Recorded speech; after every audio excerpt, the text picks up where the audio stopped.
Welcome to the Undisputed podcast. I'm your host, Jenny Taft. This podcast is the full show from today's episode of Undisputed from start to finish. We've got a busy slate, so skip Shannon. Let's get to it.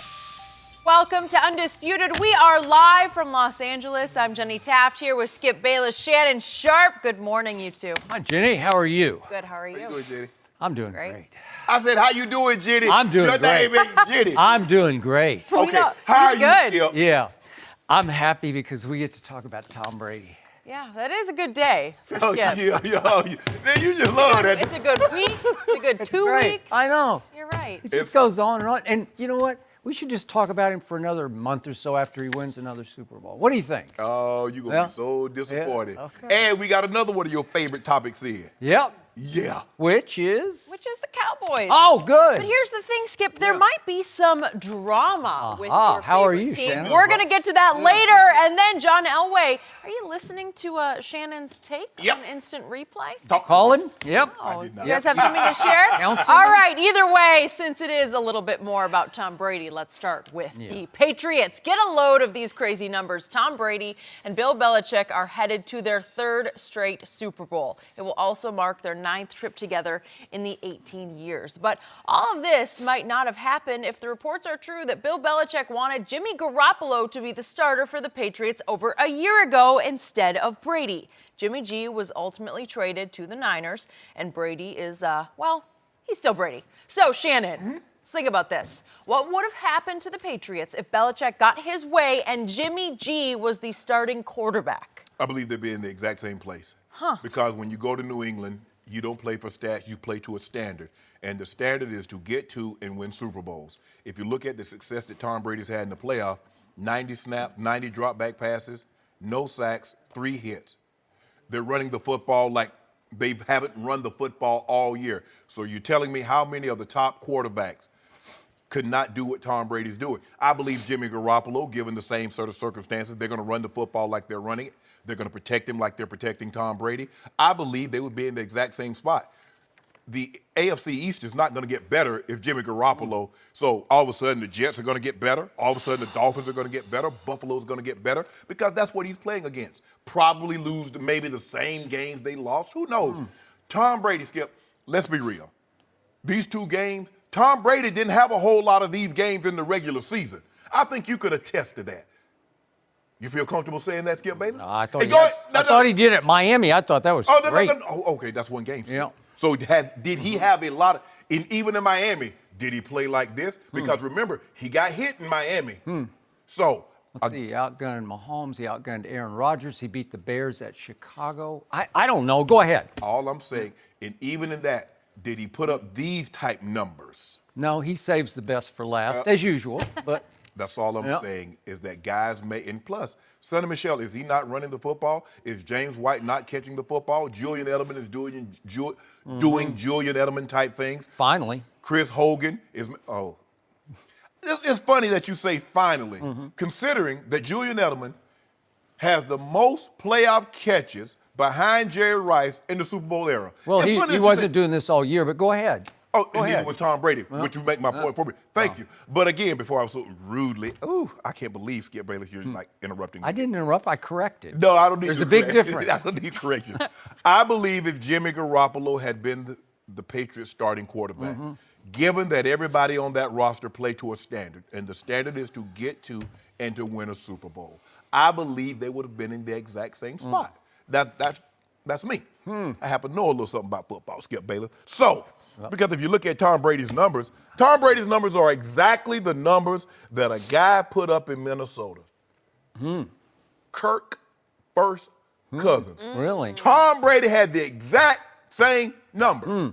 Wait, one guy was in the playoffs, one guy didn't make the playoffs. But go ahead. Therein lies. Thank you. Yeah. So you making my point for me.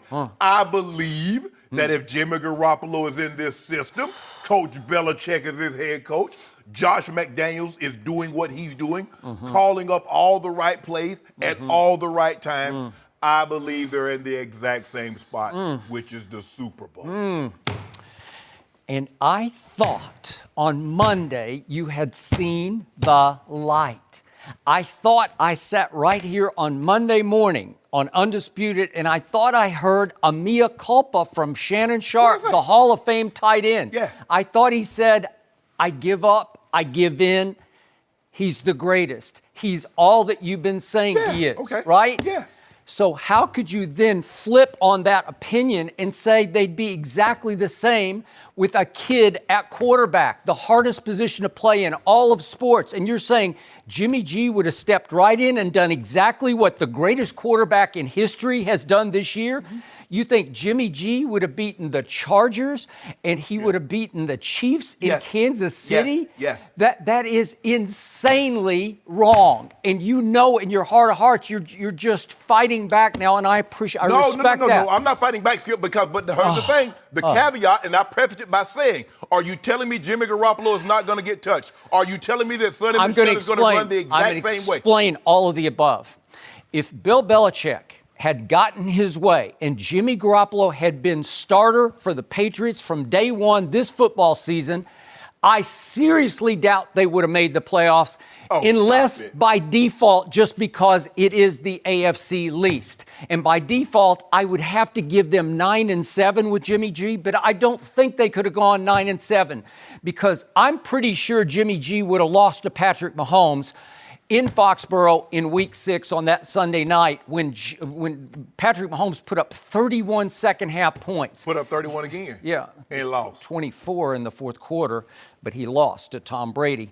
There is no way Jimmy G could have done what Brady did with that defense, in spite of that defense, and with this receiver core that obviously lost Josh Gordon after they had him for 11 games, and they have no wideout who can consistently separate, and he's throwing to 32-year-old Julian Edelman and what's left of Rob Gronkowski. There is no way Jimmy G could have done any of that. And once they had lost a couple of games, what the biggest point you're missing is Tom Brady has proven over 19 years to be the greatest leader in the history of sports. He runs that locker room for Coach Belichick. He is a coach's dream because he sets the ultimate working example day after day after day after day. He's in early, he stays late. Nobody studies any harder. I'm not saying he studies the hardest, but nobody I think studies any harder than Tom Brady. He sets a tone for Belichick that resonates through that locker room, that you do exactly what that coach says. Do I think Tom Brady believes in everything? No, he doesn't. But he knows that the only way it's going to work, function as a unit, is we do what he says, no matter whether we believe in it or not. We do it. Are you saying that Jimmy would say we're going to do opposite of what he says? He has never shown me remotely the leadership intangibles that this guy has. So do you understand how the locker room would start to teeter? The culture would be shell-shocked without Tom Brady in the middle of it. You know this. Okay, so when Tom Brady was the backup in 2000, did he show this? You never know what a person's going to be until you put him in the mix. From watching San Francisco this year, I just didn't see the body language. But what did Coach Belichick see? Coach Belichick saw something. He saw an opening that he could gain all the credit. He could go and just say, I've got my guy, I've got my 5 Super Bowls, and I have an opportunity to show the world I can do it without Tom Brady. He said, I'm going to get me 5 more with Jimmy. And again, I think Jimmy Garoppolo is going to be long-term a very good quarterback. Okay. We are talking about the greatest ever, not only as the greatest clutch performer, but the greatest leader ever. And the combination of that at the hardest position to play is virtually unbeatable. And I'm shocked you're saying this after you watched 2 all-time clinics performed by Tom Brady against your Super Bowl pick, the Chargers, and then against your runaway MVP, the kid quarterback that you love the most, Patrick Mahomes in Kansas City. There's only one way that the Patriots are going to steal that game, and they stole it. And the only way is for Tom Brady to control the football for 44 minutes and keep it away from Patrick Mahomes, who had it for only 21 minutes. And the only way you do that, as you well know, is you convert 13 of 19 third downs. Virtually impossible. But how does he do it? How did he do it? And by the way, let me keep this into this perspective, just so no one loses perspective.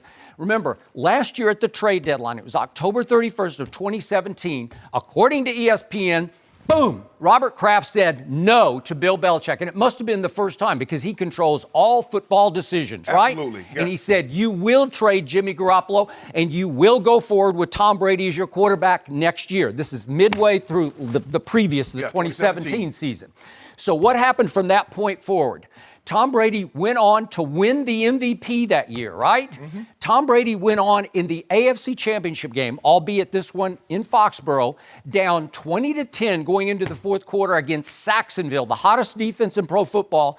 He proceeded in the fourth quarter to throw for 138 yards and 2 touchdowns with 12 stitches in the palm of his throwing hand. Big deal, no big deal? I don't know. I thought it was a pretty big deal. But he saved Belichick's bacon that day and got them to a Super Bowl. And then, despite Belichick benching Malcolm Butler and giving up 41 points in the Super Bowl, Tom Brady threw for an all-time playoff record 505 yards and almost pulled that game out. So then we fast forward into this year, and we say, what kept happening this year? This defense is not very good. It is leaky at best. It's not worse than Kansas City's. You know what? That's debatable to me. It's not, because debate. It has no pass rush to speak of. It has had none all year. But they sacked Mahomes 4 times. Okay, that was the first time we've seen any hint of that. But right? it was also all year. the first time they finished 30th in sacks. But this was the first 30th. time. This was the first time Kansas City had gone a game without having a sack. Okay. So tell me. Okay, so what happened? What you say, oh, offensive line. We talked about the offensive line. I think Dante Scarnecchia deserves Assistant Coach of the Year for what he did with that group of under-talented players. There's not a Pro Bowler in that offensive line. But you keep missing the point. Tom Brady speed reads and gets rid of the ball faster than any quarterback in football. And I can just show you the numbers because in the regular season, it was 2.46 seconds, the ball's gone. That was number one. In the playoffs, it's albeit just 2 games, he's getting rid of the ball in 2.1 seconds. It's virtually, you can't get to him because the ball's gone. Guess how many throwaways he had in those 2 games? We just said, I see nothing, I throw the ball away. 0. How many times did he leave the pocket to escape a rush? 0 times. So my point is, it's speed read, gone. What did they do against Kansas City that shocked me? Why is he not leaving the pocket then, Skip? He doesn't need to. Why? He's protected. No, the ball's gone. It's in 2.1 seconds. What did Joey Bosa say to him in the fourth quarter of the Chargers game? Quit throwing it so fast. Skip.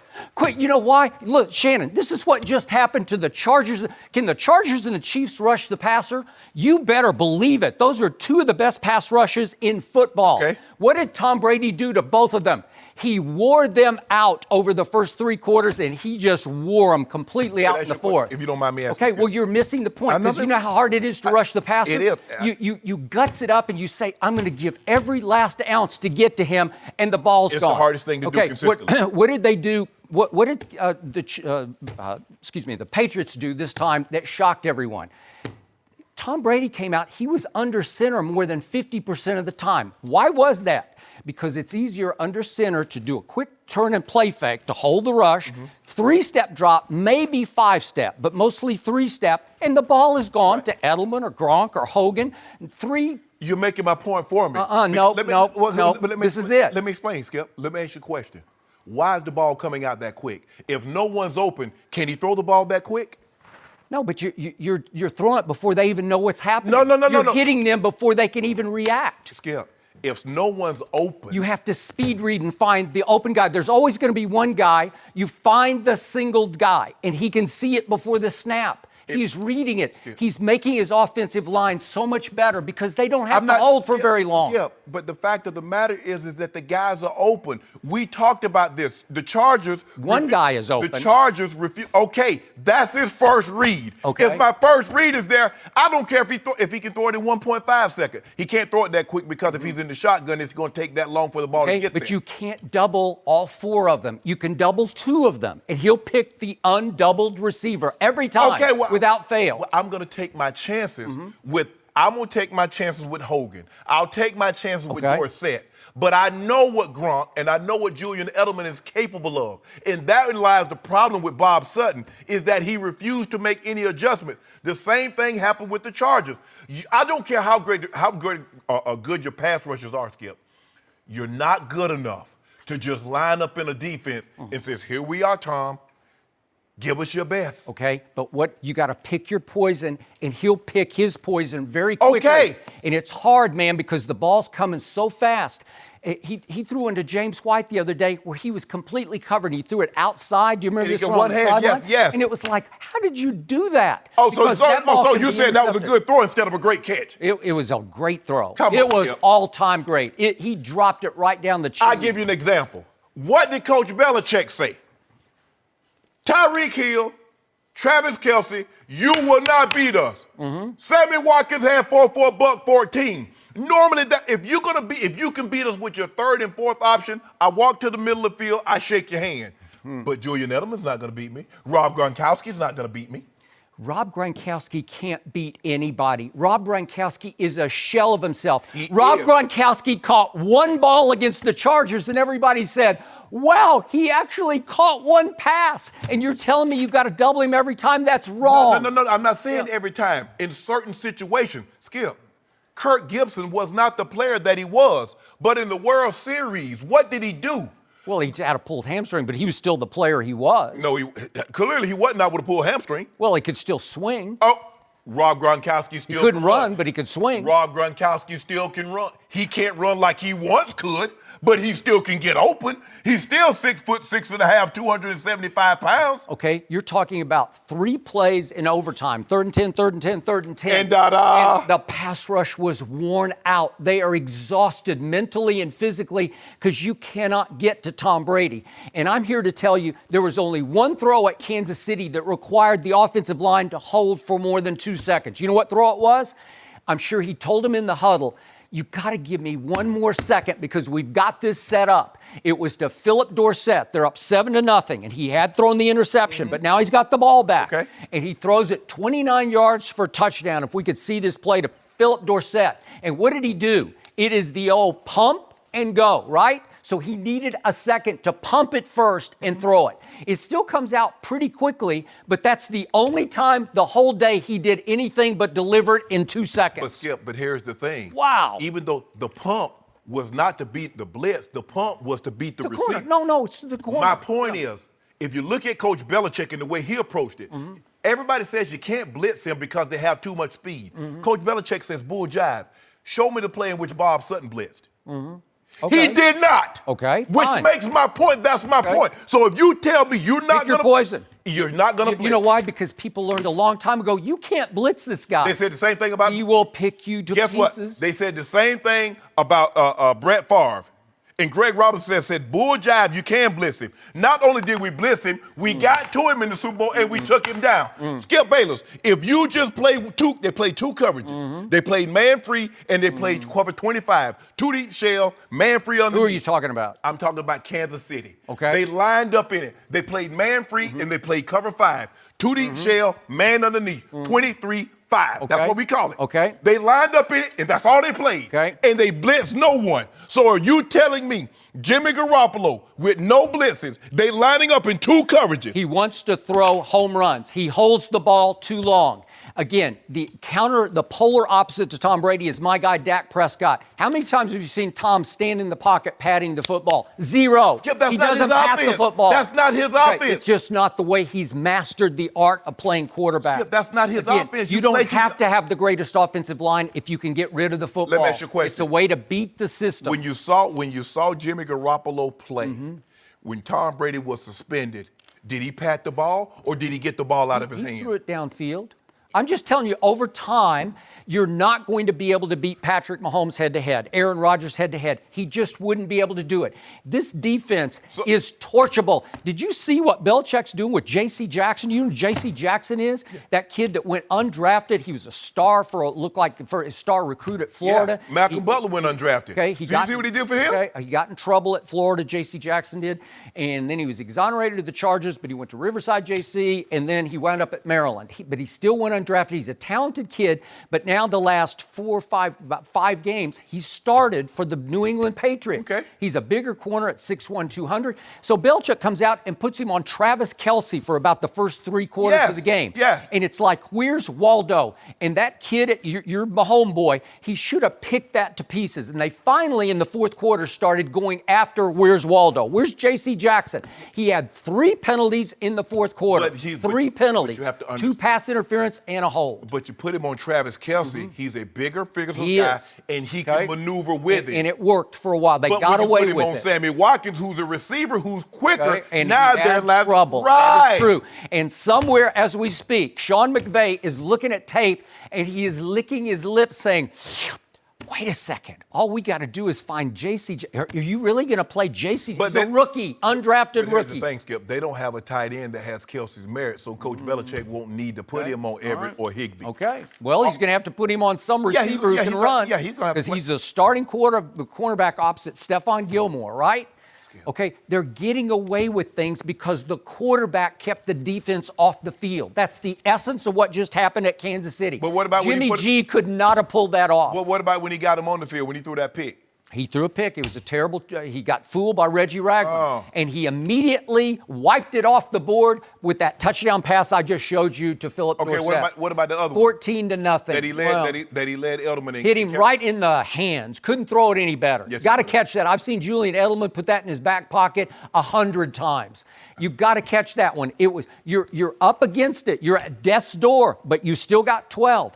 And he was as clutch down the stretch as I have ever seen him be clutch. He got deadly accurate as the game wore on, and he wore out the pass rush. Let me tell you what. Wow. Let me tell you how accuracy increased when you're not getting hit in the mouth. In which he hasn't been in 2 playoff games. Told you. When you Get can rid run of the the ball. ball. Did you know Sonny Michel is averaging a 121? He's good. There's only a handful of guys that have that kind of average in the playoffs. Yep. One is Terrell Davis that I played with. He averaged 142 over 8 games. Arian Foster at 129. And lo and behold, third. No, it's good. Is Sonny Michel. Yep, Sonny Michel's good. Now you like it when I've been trying to tell you. He's a good player. Yes. But they throw to set up the run. That's how they do it. A coordinator goes in and says, I can't let Brady beat me. You know, we got to give up something. No. We got to sit back. On Sunday, they ran to run. That's what they did. Did you see that? Because they went right down the field. I didn't see Tom that. Brady turned around and handed the ball to Sonny Michel. I saw him coming out quick, bing, bing, bing, and it's just so hard to stop it. And the bottom line to this whole discussion is, you realize if Jimmy G had been New England's quarterback this year, Tom Brady would have been somebody else's quarterback. I don't know where, but trust me, he would have played somewhere else. Yeah, we believe that. I believe that. It's highly possible that Jimmy G and Bill Belichick would have run into Tom Brady in the playoffs. That's why one and done is the best I could give Jimmy G. They were going to trade. They were not trading him to anybody in the AFC. He was going to the NFC. Well, unless they just let him walk. They would let him walk. Well, I don't know. No.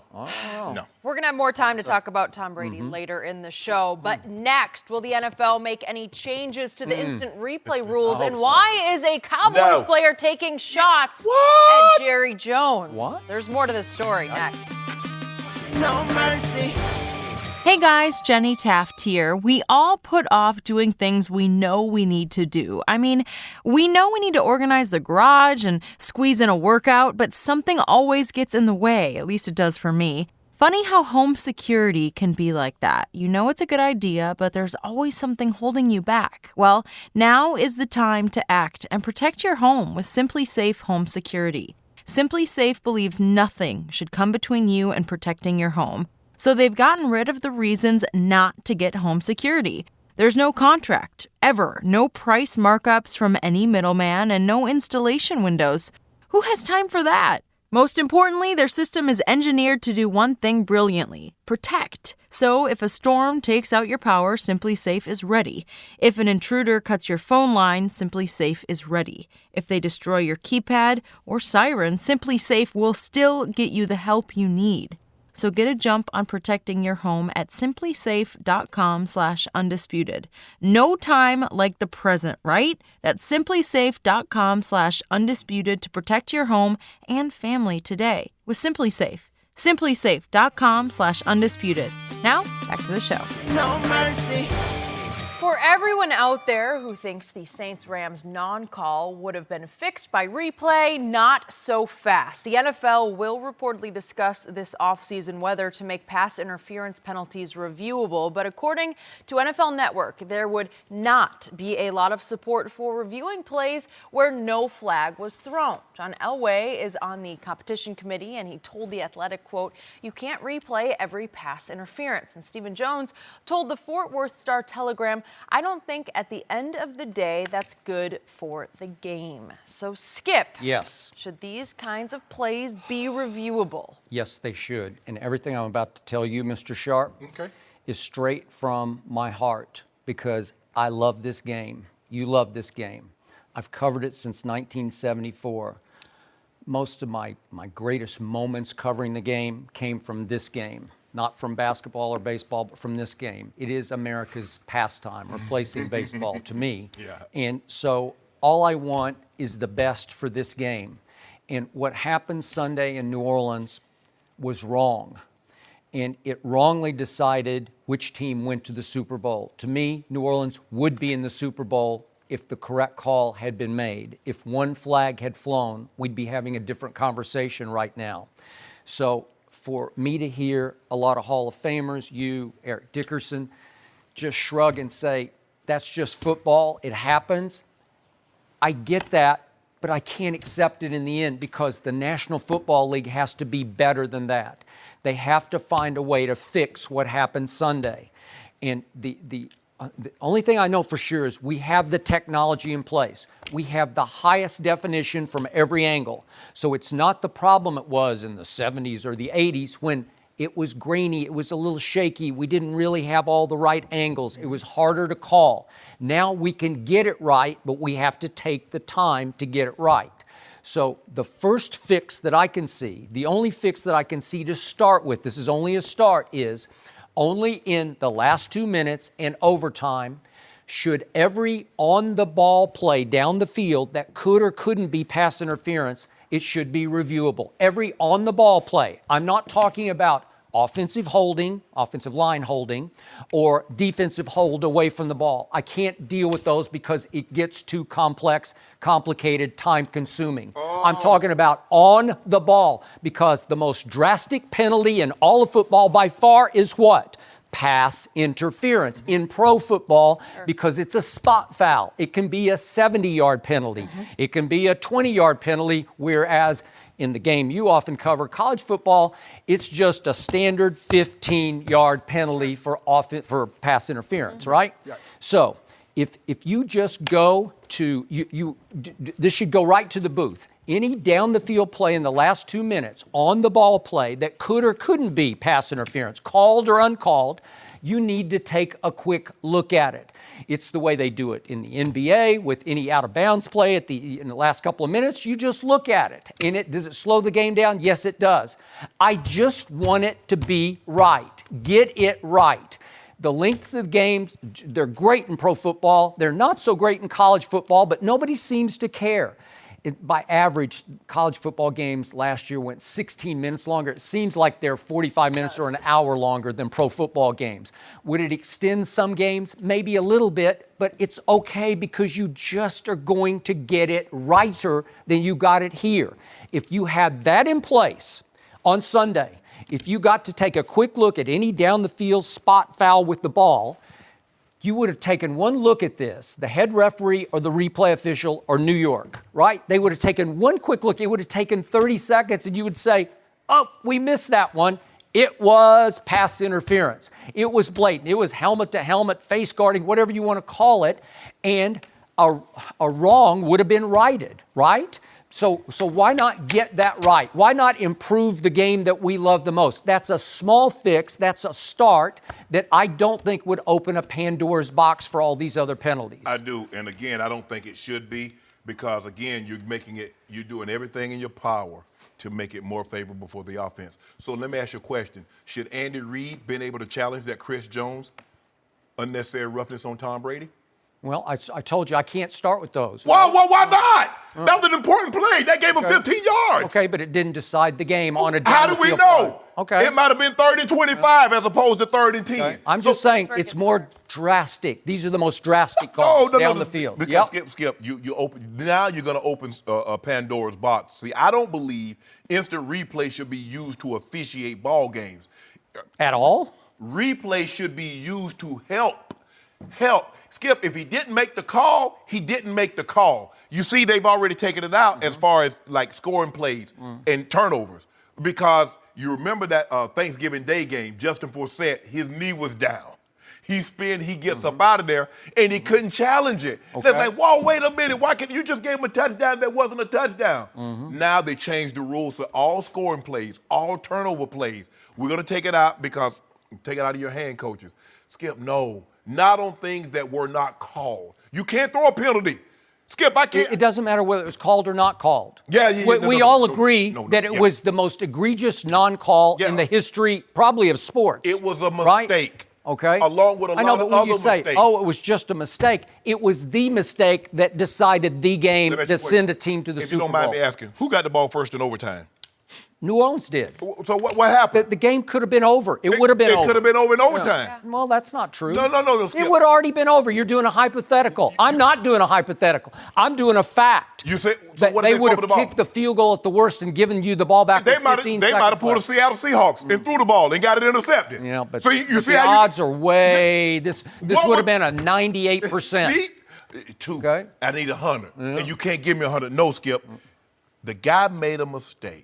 Yes, it was a penalty. It was pass interference. It was helmet to helmet. But we cannot use replay. I'm surprised that you like this because you're saying that you love football, but you're okay with this non-call. No, I'm because it's just football. I'm it's just part of football. I'm okay with the human element in football. As Jerry Jones used to say, human frailty. He said, we love human frailty because he thinks that sells football because it's so controversial that it creates more buzz if it's not right. You see what I mean? Yeah, like you get it wrong and it creates, we're still talking about it on, what's today? Right. Wednesday. But somehow I think Jerry was talking about human frailty in another form. No, he's just talking about selling the game. He's talking about marketing football, right? Yes, but Skip, I do not believe that replay was meant to do what you want it to be done to do now, and that is to help to officiate officials that didn't make a call. Because my thing is now I want to replay. So if I'm if I'm Sean McVay, hey, y'all missed that face mask on Jared Goff. So instead of being second down, they supposed to be first and goal.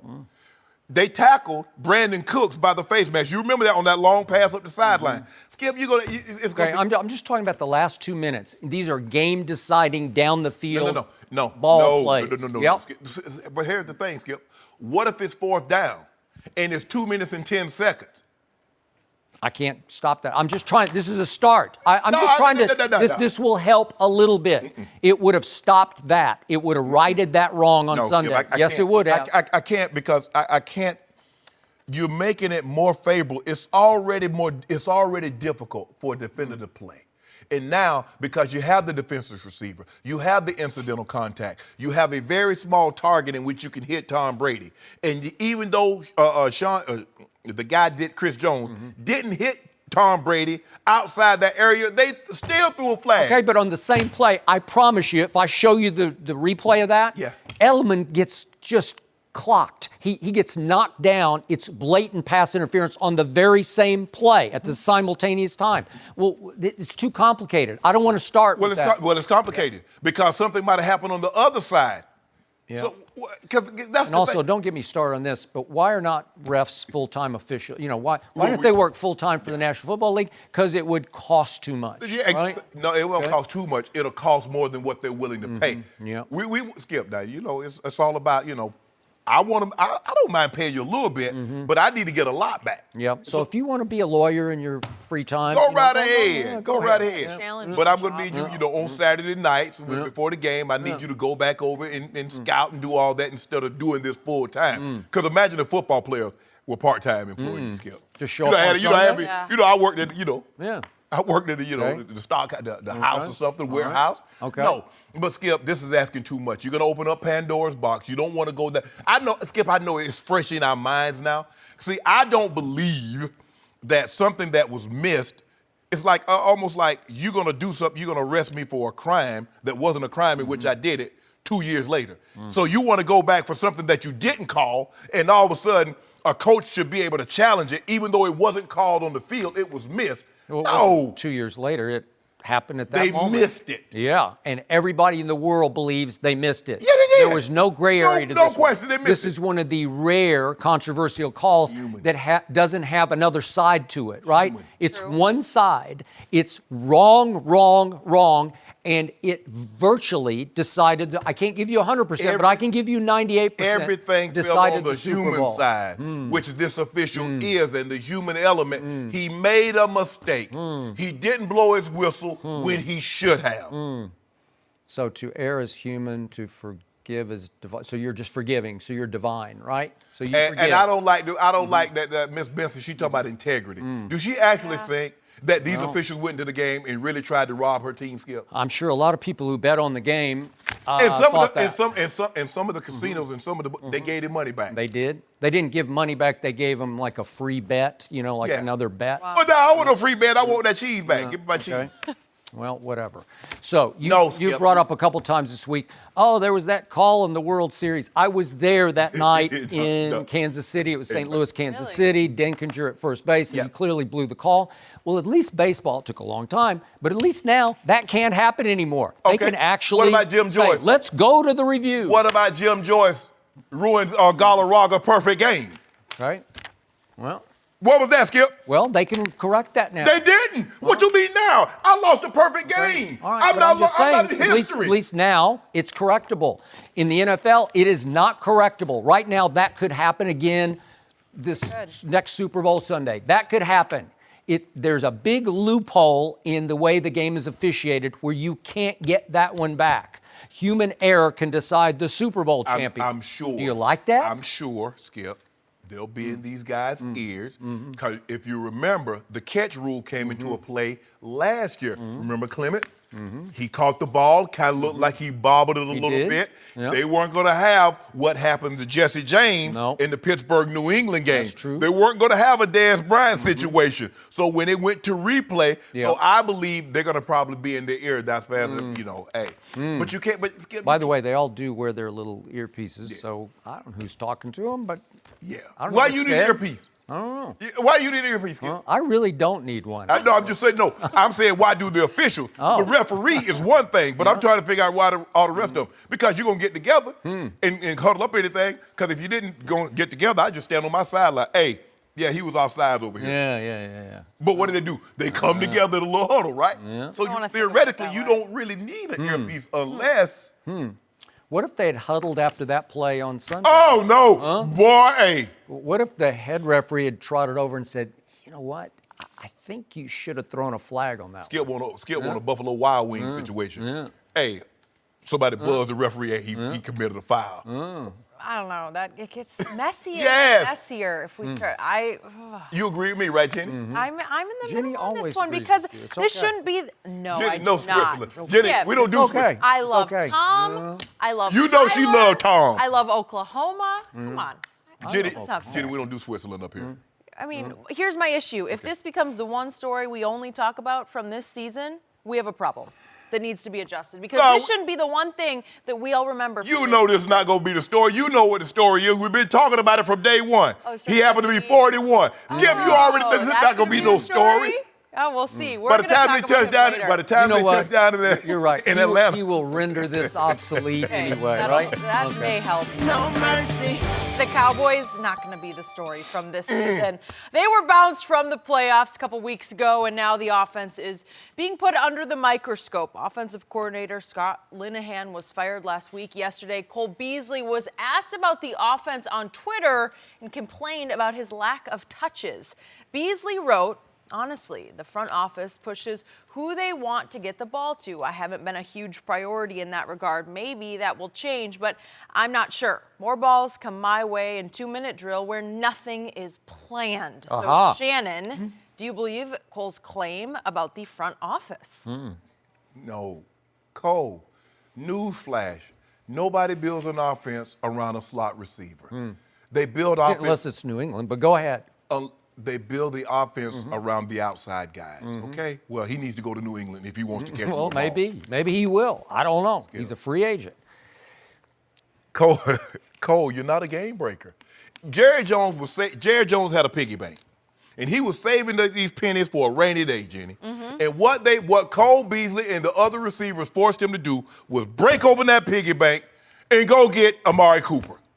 That's what Cole Beasley. That's what Hearns and Michael Gallup before he started. Now, Michael Gallup looks like he's turning the corner. He's going to be pretty good. Pretty good. Now, I get it, Cole. Yep. I'm in the camp that I don't believe Dak is where Skip Bayless thinks he is. And some of Cole's frustration is that, and he's been very outspoken about this, we're getting open. We're just not getting opportunities. But do I believe that the front office is just, okay, Skip, is just like when they had Dez. Throw the ball to Dez. Dez is our playmaker. Dez is our number one receiver. We get him the ball. Amari Cooper's there. They said give Amari Cooper the ball. Now, in 2 minutes, they do call plays. You just don't line up and just run whatever you want to run. That's true. So it gets a little more extemporaneous. Yeah. It's a little more frenetic and less planned. Well, the thing is, Skip, because you're in the last couple of minutes, because so a lot of things, more times than not, is going to get off script. Yep. And if you look at the touchdown, the game-winning touchdown he called against the Giants, that wasn't a diagram play. It got off script. Dak had to break the pocket. He had to reroute. Yep. He made a great play. But this notion that I should be more heavily involved because I'm a game breaker, you're a guy. You're a guy. You move the chains. You got 3 touchdowns. Amari Cooper was there, had a cup of coffee, was there for like 6 weeks, and he got double the amount of touchdowns you got, Cole.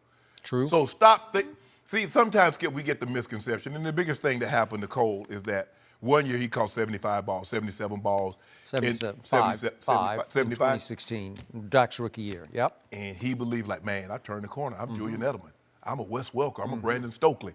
All these, the white slot receivers. He did. He's like, that's me now. No, it's not. And they're not building the offense around you because you're not the guy that's going to break the game open.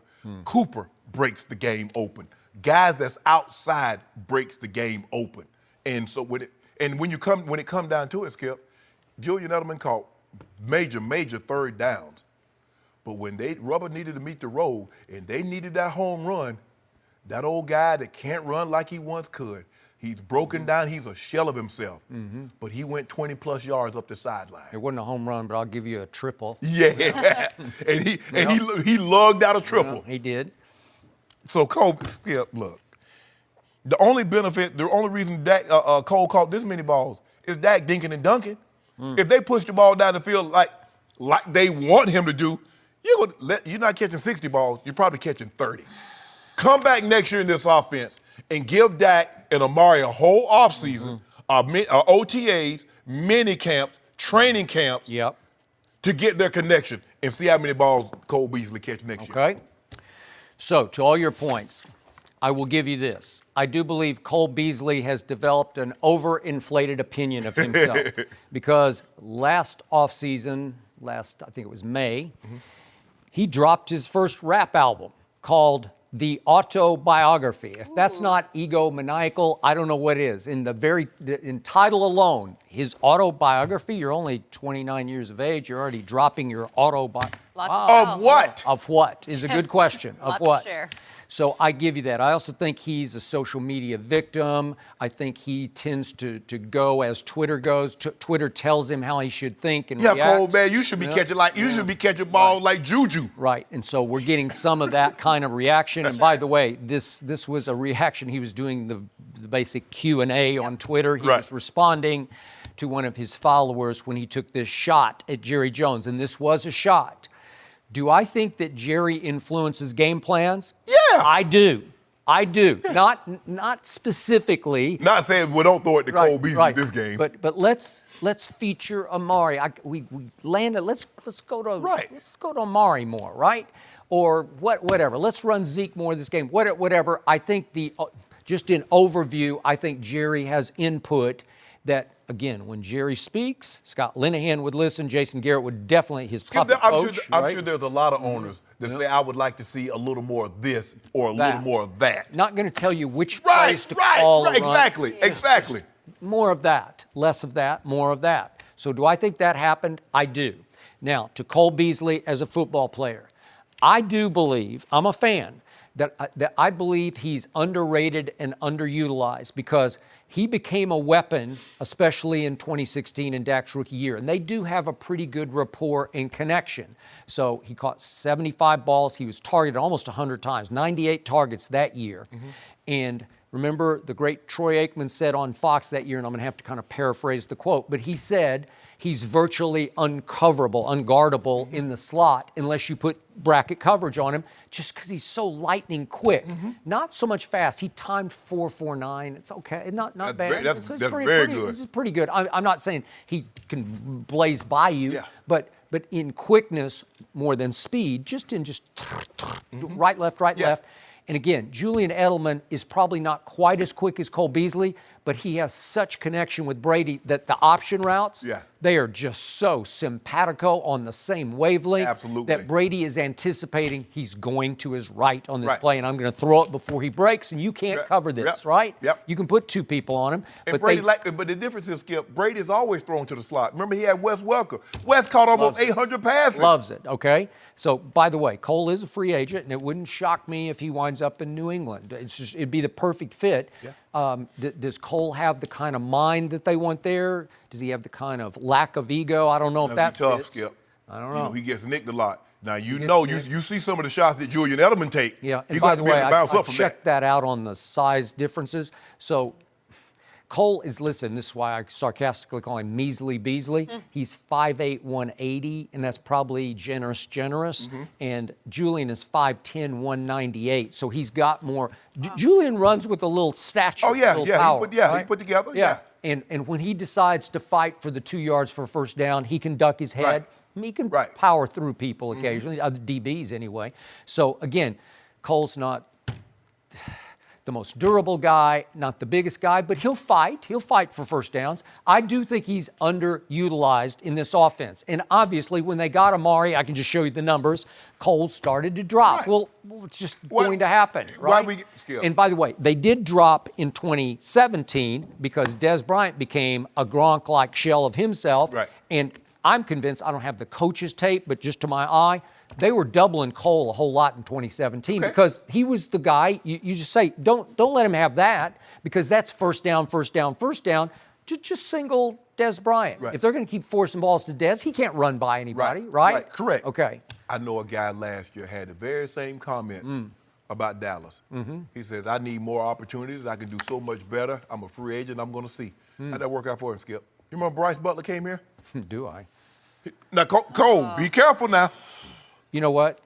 I agree. That was going to be my bottom line to this discussion. I'm pretty sure Cole Beasley just bought his ticket out of town. I think he just did. It's a one-way ticket out of Dallas. You can't do that. No. I know it's just instant Twitter reaction, and it's don't hit send because you're just rocking and firing. You're just reacting, Q&A, and then you say, somebody says something, hit send. And you regret it because you say, ooh, that's... But when you say the front office, if you said, Skip, I just want more opportunity. Now, whether that's here or somewhere else, I just want an opportunity to show what I can really do. Now, I've showed you in 2016 what I'm capable of. I caught 75 balls. So given the opportunity, I think I've shown you I can do it. But when you bring the front office into it... I know. I agree. You know what? I'm pretty sure Cole Beasley will not be a Dallas Cowboy next year. Wow. And you need to replace him. You're going to have to find something. It's not that easy. I think he's better than most people think he is. I think he's pretty valuable. And again, Alan Hearns, God bless him. I got to knock on wood for him. He's going to be a minute. That's going to be a minute. And it could be career threatening. That looks so bad to me. That was bad. So hopefully it's a clean. It didn't tear any, no arteries or nothing down there major.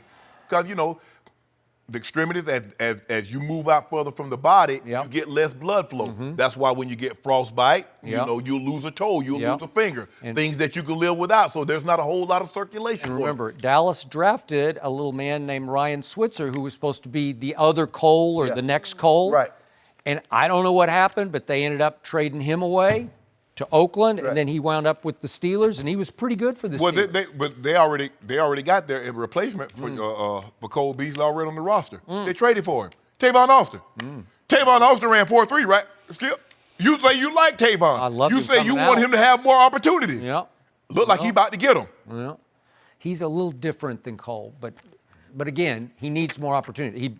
I think he about tore his groin off the bone. He did not tweet #back in no time. You know what? He did not. No, we're not gonna do that. He did not do that. We Braun free today. We Braun free today. I think we just went Braun. No, you went Braun. Yeah. I Where thought is we were he, by the way? Whatever happened to him? Sunday. Come back Sunday. Sunday? You said Thursday. Inside information or Really? just a guess? Sunday's Phoenix. Wait. Do you want to come back for a cakewalk game? Come on. Who doesn't like cake? Jenny loves cake. Okay. That is true. All she does is post on IG cake. Really? Yep. Cake? Just so much Let cake. them eat cake. Yes. It's a good way to be. Good reminder to think before everything you post. Because everyone is watching when you tweet those things. Are the Rams proving their all-in approach is the way to go? We'll discuss next. No mercy. The Rams are headed to their first Super Bowl since 2001, and they've taken an all-or-nothing approach this year. In the offseason, LA made some huge moves, signing Ndamukong Suh, trading for Aqib Talib, Marcus Peters, Brandon Cooks. On the flip side, the Patriots are known for not shelling out a lot of big contracts. So, Shannon, which approach do you like better, the Rams or the Patriots? I like the approach that's best suited for your team, and what the Rams have done, Skip, this is what's suited for them. They realize they have a quarterback that's on a rookie contract. He's going to make $7.6 million. Yep. If he's a free agent, you're going to have to pay $34, $35 million, which he's not going to become a free agent. That's something he's never going to experience, at least in the next 7 to 8 years, Skip. So you're going to have to pay him $35, $40 million. They understand that. So they basically have a 2-year window to shove all their chips to the center of the table. Go out and trade for sign Ndamukong Suh via free agency. You trade for Aqib Talib. You trade for Marcus Peters. Brandon Cook, you trade for him and then give him a big-time deal. Big deal. This is what you have to do. Pay Aaron Donald the big money because, Skip, you got a small window because everybody's not going to do. Now, this isn't sustainable. The Patriots model is sustainable because what they found is they found a generational, they found an all-time great player willing to play for less than market value. They did. And the thing that makes this team so great, Skip, is that everybody looks at Tom Brady, and Coach Belichick says, look at him. Whatever he's doing, that's what I expect of you. But he also says, look at him. He's playing for less than market value. He is. I also expect that from you. One guy on this team is making market value. That's Stephon Gilmore. And they had to because they had to go to a bidding war because he was a free agent. See, that model is not going to work for the Rams because they've already seen Aaron Donald make top dollar. They've already seen Brandon Cook make top dollar. See, nobody else really has made top dollar. Even if you look at Gronk. Gronk has been underpaid for so long, but this is what is expected. So that model works for New England and only in New England. Coach Skip was trying to explain to we were at a meeting, and he was explaining, and he was like, well, Shannon, this is what we love about Shannon, because Shannon would play for free. And I stopped by and say, I would play for free, but I'm going to need everybody else to play for free too, because Shannon ain't going to be the only one playing for free. New England, Tom Brady takes a pay cut. Bill Belichick says, I'm going to need everybody else to take a pay cut. That's not going to work in the Rams. Nope. I love what the Rams have done, Skip, because this is the way that they can get good in a hurry. And when you come to L.A., Skip, ain't no milling around. Ain't no 3-12, ain't no 3-13, no 4-12, because ain't nobody showing up. You want to put butts in the seat? The thing about L.A., they like winners. They love win. Like Mike Siegel Sometimes said. I'm not even sure they love winners, but that's just me. Pretend to win. Yeah. Because that's the only way this thing was going to work. So Skip, they're true. building that big old $2 billion stadium over there in Inglewood, and they want people to show up. They're going to be more apt to show up, Skip, if you got a Super Bowl or you contend for the Super Bowl every single year, as opposed to being 4-12, 5-11. So I love what the Rams have done because it fits them. This is not sustainable, but I love what they've done. Boy, Tom Brady sure would like to have Brandon Cooks this Super Bowl Sunday, Right? wouldn't he? Yeah. And he had him last Super Bowl Sunday, and then Brandon Cooks wanted money, and all of a sudden a trade gets made, and you get a first-round pick back for him, and he gets his money, and he's now a Los Angeles Ram. What happened when you want money, Skip, in New England? you're gone. You're just gone. Yeah. So to your point, I cannot blame the Rams for going all in with a bunch of mercenary type players because it's the only way to fly. This franchise, be it in L.A., Orange County, or St. Louis, it has one Super Bowl to its credit, 1999, thanks to Kurt Warner and Greatest those show on guys. turf. Yep, right? And they had two old Dark Ages NFL championships in, 1945 and 51, but nobody cares or remembers any of those. So if you want your... The Bob Waterfield era? It was. Norm Van Brocklin, Bob Waterfield beat Otto Graham in the show. That's pretty good. They beat the Browns. I know, beat the Cleveland Browns. That was the 1951 championship. Yeah. That's pretty good, but nobody cares. You didn't cover that game? I think you covered that. You covered that. You covered it. You covered it. I know it. Shannon. I wasn't even born yet, but Come on. I think you're all over that game. You know more about it than I do. How could that be? That's interesting. But guys are well-read here around come here. these Rams, and Yes. boy, they loaded up, and they took some borderline character players, right? And they're all in on defense, so they push. We know all about. That's what made you leery of them. Okay, I know, I was. We know about Sue's baggage. We know about Marcus Peters and his issues in Kansas City. Talib's been several places because he's a little hard to deal with, but boy, can he play? He can play. And we can, who else? Fowler. Fowler's had his issues, but did he not make the play at the NFC Championship game in overtime? He did. So you are loaded up, and you got four guys across the front of your defensive line. All four of them were taken in the first 14 picks of the first round, That's right? correct. And then at quarterback, you have the first overall pick, and at running back, you have the 10th overall pick in Todd Gurley. And Brandon Cooks was the first-round pick, and we can just go down. You mixed and matched in your offensive line, and you are set, man. You got a shot to go beat Bill Belichick and Tom Brady in the Super Bowl. And the only issue I have is the quote-unquote bad actors, they're all on defense. All the good guys. Brandon Cooks is really good guy. All the good guys are on Sean McVay's side of the ball, so he's good. Let Wade try to deal with this group because it's tricky. And I thought it underachieved all year, and I'm not sure it played great against the Cowboys and great at the Saints because, again, if the Cowboys are going to give up 170 yards rushing in the first half, they're going to be up against it. But the defense, it was good that game. But their goal was to shut Zeke out. Yeah, and make they Zeke, did that. Right. They did it. I give you that. But if I'm a player, the thing is, Skip, you have to ask yourself what's more important to you. And obviously, when you go to New England, Skip, we're going to win the division, and we're going to go deep into the playoffs. There's a great chance with 9 Super Bowls in 18 seasons. There's a great chance I'm going to end up in the Super Bowl. Yep. But if you go to the Rams, what they're telling you, if you perform, we're going to play you. Aaron Donald got paid. Todd Gurley got paid. That's true. If you perform here, we're going to pay you. Okay. And that's all I ask for is that you reward me for my hard work. Okay. Now, if I'm willing to give you a discount, don't you come asking me. Okay. But if I'm willing to give you a discount, let that be on me. Okay. Don't you bring it to me. Well, Shannon, we trying to get that ain't my job. I got it. So you're still all in right now, and then you figure it out later. Yes. I do not believe this will last. They got 2 years. They got another year. Maybe one more year, Yes, but I'm that's it. going to throw this out. When you have that many questionable character guys on one unit, let's just do the worst case scenario in the Super Bowl. What if Brady and company jump out to a 14-0 lead? You know and I know there is potential that all of a sudden Marcus Peters is pointing at Talib, who's pointing back at Marcus Peters, who's pointing at Sue, who's pointing at Fowler, and they're all just saying, what's going on here? And all of a sudden it just comes apart right before your very eyes because you can't trust the bedrock character that your defense is built on. But the talent is undeniable. I just thought they underachieved all year. Yes. And you were the first to point out, Drew Brees, once he hit the wall at Dallas, he wasn't quite Drew Brees. So did they take advantage of Drew Brees a little bit in New Orleans?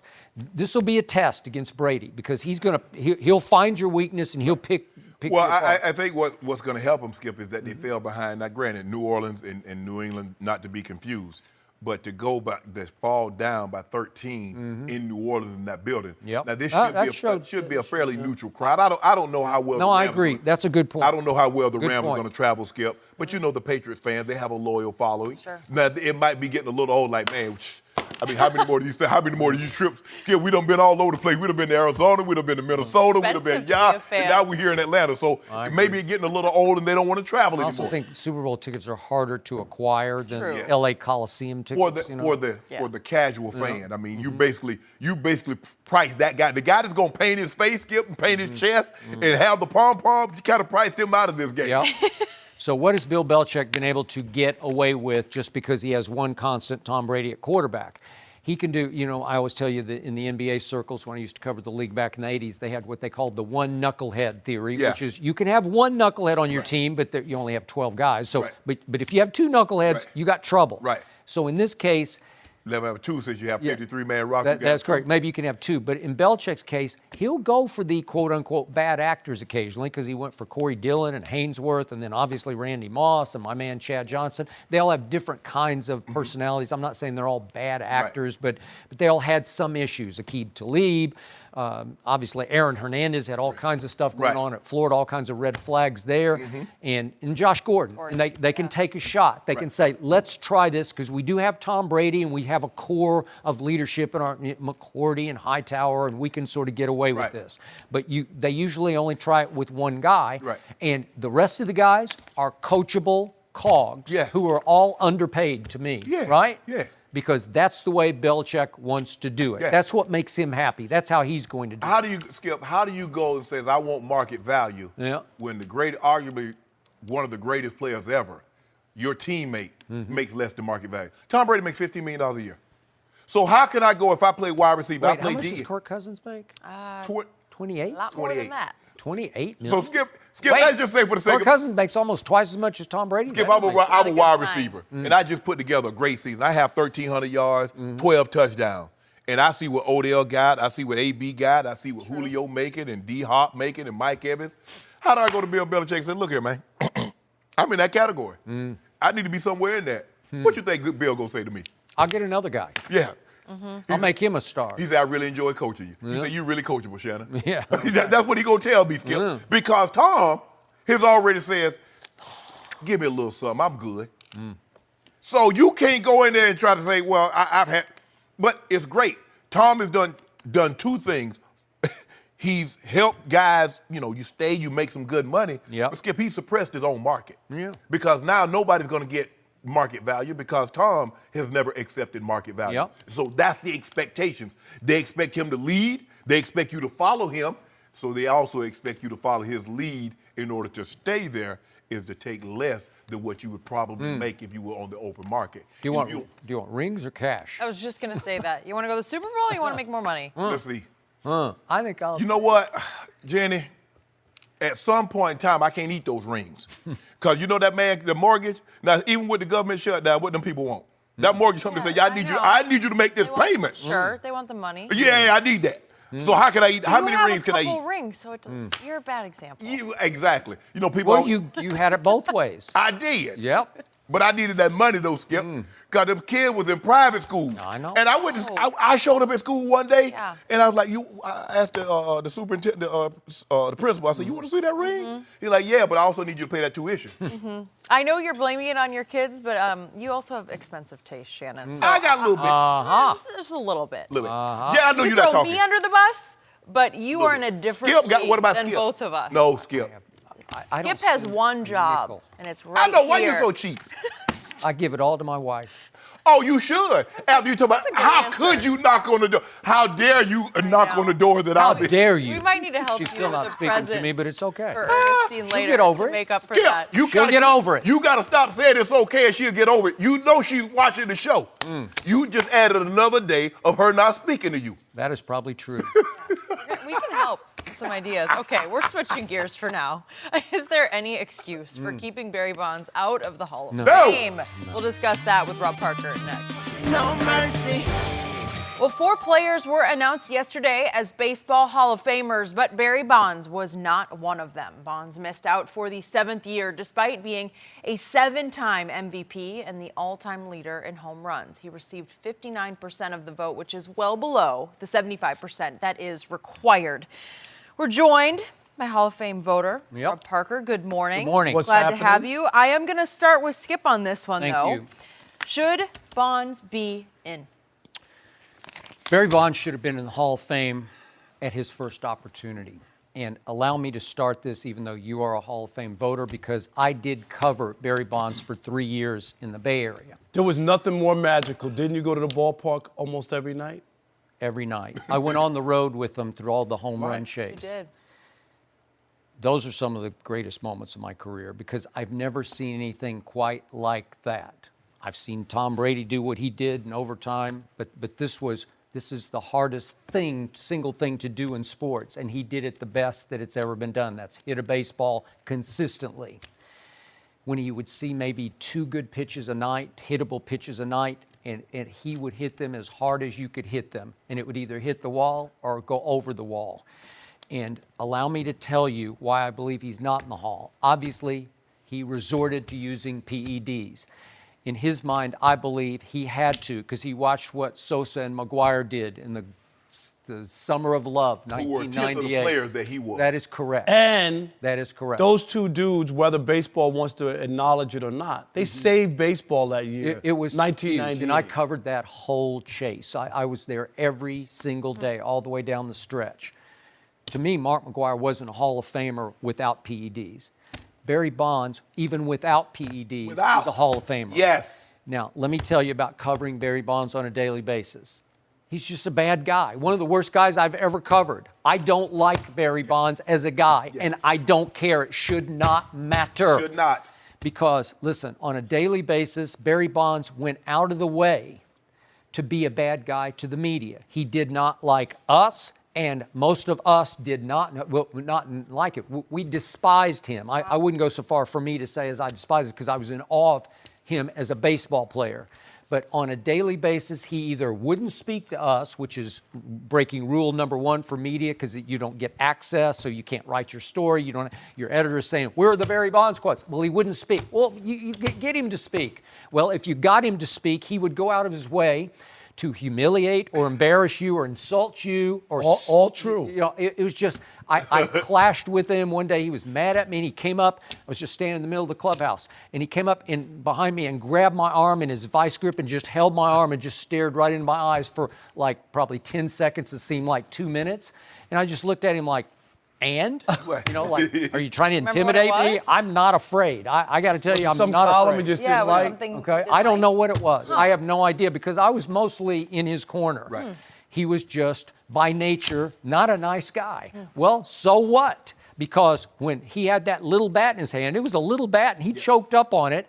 I've never seen anything like this. He was simply the greatest hitter in the history of baseball and the greatest player in the history of baseball. He won 8 Gold Gloves. 8. Didn't have a big arm, but it was a pretty accurate arm. But still, in his heyday in Pittsburgh, he could steal bases and Legit 5 tool. Legit 5 tool. That 5th tool, that arm is just okay. Right. He played I shallow. know. I He played got. shallow. I am with you. Try him if you To want compensate. to. Right, And right. if you look at, I don't have time to list the records, but we're talking about on-base percentage, on-base plus slugging. It's simply this.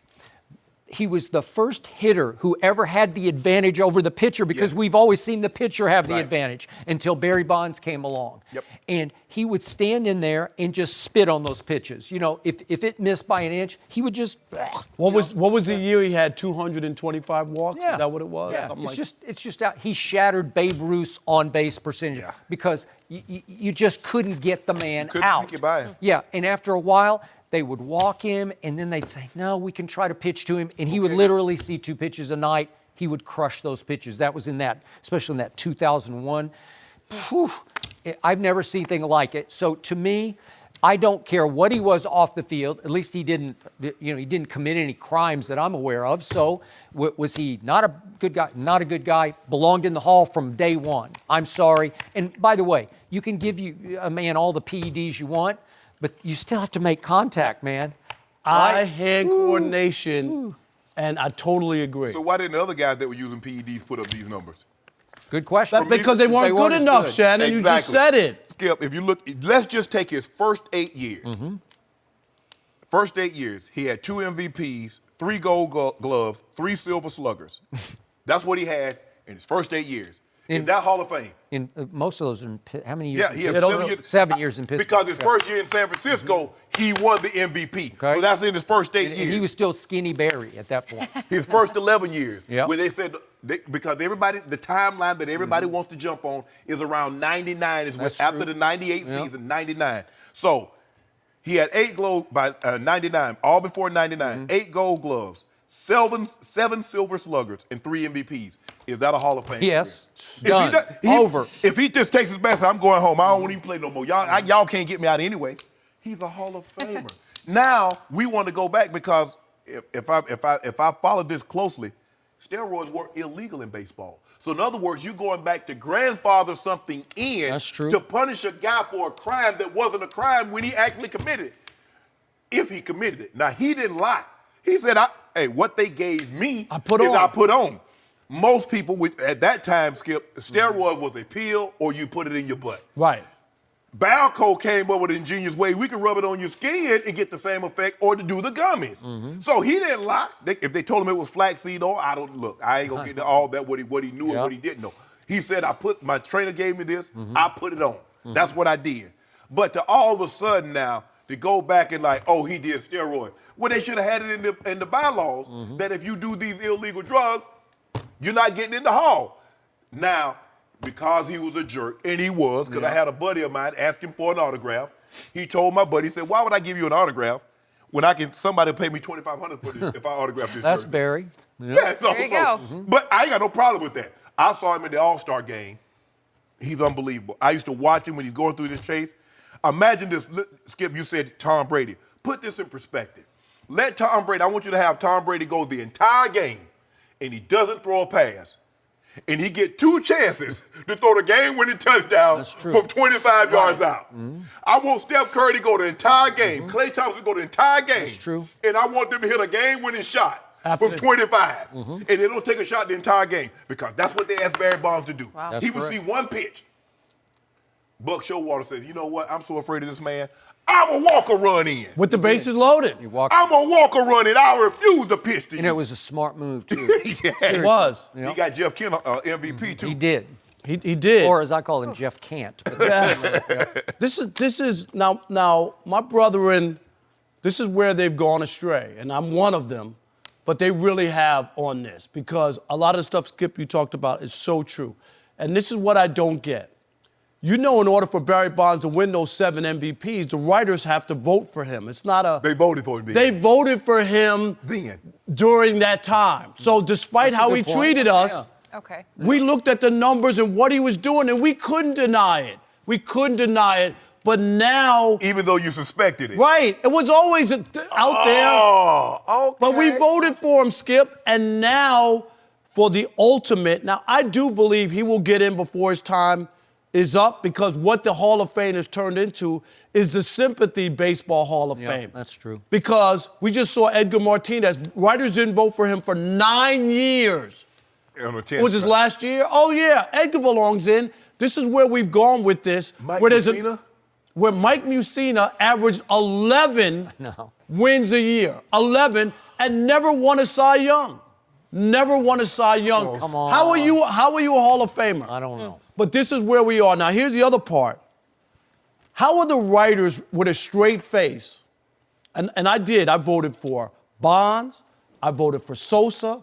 I voted for Sheffield, Clemens, and Mariano. Those were my 5 votes. Okay?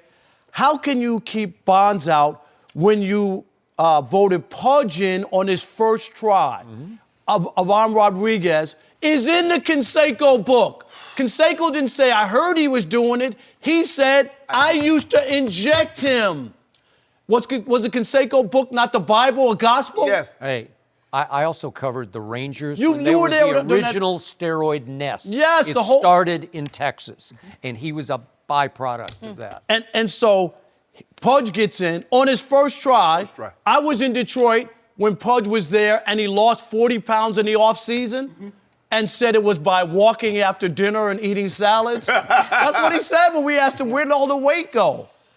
Mike Piazza. Has there been nothing but rumors about Mike Piazza forever? Mike Piazza's in the Hall of Fame. Jeff Bagwell. Jeff Bagwell, forever. They put Jeff Bagwell in. Why are you doing this to Bonds and Clemens? And Sosa, they do not like so. He had 609 home runs, never tested positive, never suspended. Gary Sheffield hit 508. Where is Sosa at He now? used to work at. I know the white Sosa now. I don't know what a black Sosa. I don't know where he is. That's why they can't put him in. But Sheffield's the same way. He used to work out with He's Bonds. a missing person, right? I agree with you because here's the argument, Skip, and Rob makes a very compelling point. Even when you suspected he was doing it, you were so in awe of what he was doing that you said, we can give the MVP to no one else other than him. Yeah. Now it's time to give him his ultimate validation, to send him to his Mecca, which is the Hall of Fame, where all the great players go. He's like, nah. We voted for you to get all these MVPs, but now we can really, you should have done it. If you thought he was doing it then, vote somebody else for the MVP. Absolutely. But ultimately, I think there's a punishment kind of thing that they're going through, and they're going to wait till the final hour probably, because next year is Jeter, so they probably won't do it. No. You know what I mean? They probably won't do it next year. I want to know what they're going to do with David Ortiz. Well, that's what I want to see. I already told because they pretend like nothing happened. Him and Manny Ramirez were busted. Hey, I know he won them MVPs and he was unbelievable, but I want to see what they do with David Ortiz. You got to do it. It's either you let people in or nobody gets in, and they've let people in. I know. It's too late now. Put Barry in there. 8 Gold Gloves, 12 Silver Sluggers, 7 MVPs. How can you have a Hall of Fame without Barry Bonds? You don't. Seriously. And they know that that people won't take it seriously. If I start listing the bad guys who are in the Hall of Fame, starting with Ty Cobb. Well, you got to put it. On. You got to start pulling some of them out. Yeah, come on. Take them out. Would you shot Mike Mussina as a Hall of Famer? I don't know. Okay. I can't explain it. I enjoyed hearing and probably the best post-game season pitcher ever. Now, I don't like his rhetoric. I don't really care for him. But Kurt Schillings, what you going to do with him? He's 11-2 in the postseason. Hey, he was really good. And I'm not a fan of his off the field, but I got to tell you, he's worthy, man. Yeah, hey. Yeah. But the talk that he doesn't get votes because he's conservative, I don't believe that. You know the press box, Skip. Everybody in that press box not liberal. So I don't buy into that. That it's just a liberal bias against Kurt Schilling. With Doc Holliday, he deserved to be in. Yeah. All right. You don't like Doc Holliday? I'm not. I'm just. He had 2 Cy Youngs. Well, there's. In 2 leagues. I know, but it's again, and you know, I think the circumstances to his death also maybe accelerated it. That's all I'll say. Mm-hmm. All right. Well said. It was good hearing all of your stories, but we got to talk about the elephant in the room. The big one. The elephant in the room. The Patriots are heading back to the Super Bowl, and I just need to know how you're feeling about it, Rob. I'm glad you showed up for work Thought you'd today, be on remote. No, No mercy. Hey everyone, Jenny Taft here, and thank you for listening to the Undisputed podcast. If you like what you hear, then you should subscribe to the First Things First podcast featuring Chris Carter, Nick Wright, and Jenna Wolfe. The First Things First pod breaks down the biggest stories in the world of sports. So if you like the NFL, NBA, college sports, then you're going to like this podcast, the First Things First podcast. The First Things First podcast drops Monday through Friday with a special weekend edition as well. And be sure to catch the show live on TV before us every weekday at 6:30 a.m. Eastern. Now, back to our show. No mercy. Tom Brady is headed to his 3rd straight Super Bowl and 9th overall next Sunday. He'll have a chance to win his 6th title, which would put him way ahead of any other quarterback. Even Shannon, he admitted it, calling him the GOAT now. He did it earlier this week. He kind of admitted to it. He kind of walked it back a little bit bit. there. A little bit. He acknowledged it. I don't know if Rob Parker is going to feel the same way. So here's the thing, Rob. You have been predicting the beginning of the end for the Patriots ever since I started. And since I started the show. It's all I hear from you. So how upset are you that Brady is heading back to a Super Bowl? I'm not upset at all. I'm disappointed. Yeah. I'm disappointed, especially in the choke job by the Kansas City Chiefs. And you know, when you look at Andy Reid, come on, Skip, I'm going there. Andy Reid, Shannon, is the WCOAT, the worst coach of all time. Every time there's a big game, he had it all laid out. At home, you got the new hotness as quarterback. The Patriots had lost 3 AFC championships in a row on the road. The Patriots had lost 5 games to all non-playoff teams on the road. I can't even draw it up any better. Right. It's all laid out for you. What do? Goose egg in the first half at home. Goose egg. You cannot have that. People are like, well, you can't blame Andy because the defense, and they wind up scoring 31 points and all that. No. What they allowed Tom Brady to do, and Tom Brady, Skip, you know it, Shannon knows it, Jenny knows it, remains the luckiest of all time because we all saw that 3rd interception to end the game. It was there. The offsides, only Tom Brady gets that. Nobody else gets that. Where he coughs up the game like he did at the Super Bowl last year. Offside? Did he no, line but that's up not my offside point. by a yard? My point is that by a yard offside? That's how lucky the guy is, all right? Also, Edelman, he nicked the ball with his thumb. I watched it. Rob. And the original call on the field, Shannon, is you're what? Reaching. Is what? They said that he touched it. Yes. And you have to go to the video to say that without question there's not enough evidence to overturn it. It wasn't like they said he didn't touch it at first and then they watched the video. So the call on the field normally stands unless you're absolutely sure. I watched the video 8 times. Were you absolutely sure it didn't touch his thumb? The ref said he got his thumbs out of the way. I could not tell. And now here's the last part, Skip Bayless, and you know this. Blake Bortles could have done what Tom Brady did. Rob, and hear me out. No. If you don't get any pressure on the quarterback, Shannon, and you allow an NFL caliber quarterback to have free reign to make passes without any pressure. They didn't touch the guy, and the one time they touched him, Rob, what happened? Rob. Threw a flag. They threw a flag for roughing the passer. The ball has gone in 2.1 seconds on average. It's gone so fast, he wore the pass rush. The best pass rush in pro football, he wore it out throughout the game. They had the most sacks and didn't sack him one time. A 41-year-old quarterback. Couldn't get to him. They couldn't get to him. No, because the ball's gone too fast. And you're going to tell me that a quarterback, given time, without being pressured, I never see anybody. I don't know if Blake Bortles could do that, but I know a lot of quarterbacks that could. Nobody could get the ball away 2.1 seconds. It's just impossible what he's doing. He's speed reading and picking the exact right guy to throw it to, and the ball is gone before the rush can get there. The Chargers had a top 5 pass rush. So when he threw they couldn't touch him. When he threw the pick in the end zone in the first quarter, a terrible idea. He just got fooled by Reggie. Tom Brady was en route to 3 interceptions and a horrific night, and he got bailed out. Rob? He went 13 of 19 on 3rd down. It's impossible. There's only one way the Patriots are going to steal that game, and they stole it. And it was because their quarterback kept converting on 3rd down, 9 of the 13 by throwing the football, and kept the ball away from Patrick Mahomes to the tune of 44 minutes to only 21 minutes. Belichick's defense got slaughtered in the 4th quarter to the tune of 24 points in 3 clock minutes. That's all Mahomes had the ball in the 4th quarter because that's all he really needed to score 24. And Brady still pulled it out with 2 long drives, clutch throw after clutch throw. And then in overtime, he goes 3 straight 3rd and 10 conversion passes. That is hard to do. And they are gone like that. And he's hitting receivers right here. Gronk once and obviously Edelman twice.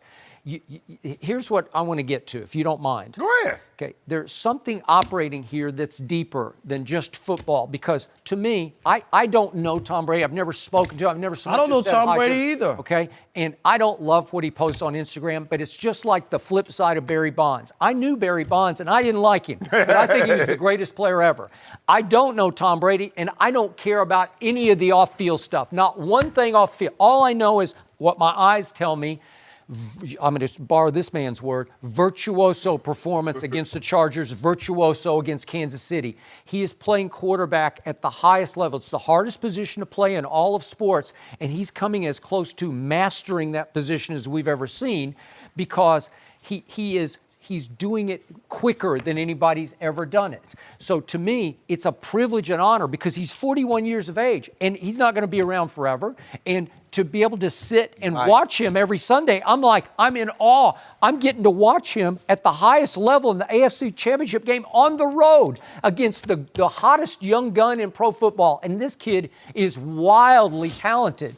And he just said, I'm going to beat you at a game of keep away because that's the only way I can beat you. I can't outgun you. I can't beat you 60-59, but I can beat you 44-21, which is clock minutes, right? Yep. So help me out here. It's something off the field that is flipping your deepest switch where you just don't like this guy. And I don't know exactly what it is. It's nothing personal with Tom Brady. I don't know Tom Brady. I've been in interviews when they've played the Lions in Detroit. You know what I mean? And stuff like that. But I don't know him.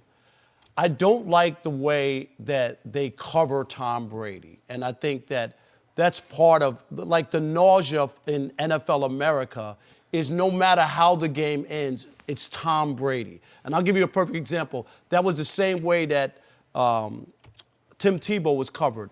There was a game where Tim Tebow maybe had, less than 80 yards passing, and the kicker kicked a 89-yard field goal. And after the game, right, as the field goal, the camera's on Tim Tebow as if he just kicked the 89-yard field goal. Okay, I'll give you some of that, but this is the greatest quarterback ever. But this is the same thing. Tim Tebow never even thought about being in the same universe. But it doesn't matter. Like Rob's problem is no matter how good someone else plays around him, it always goes back to Tom Brady. Sony Michel had 3 touchdowns against the Chargers and the offensive line, but the story was about Tom Brady. Right. And I'm not saying that he didn't play well, but any other running back who had 3 touchdowns in a big playoff game would have gotten.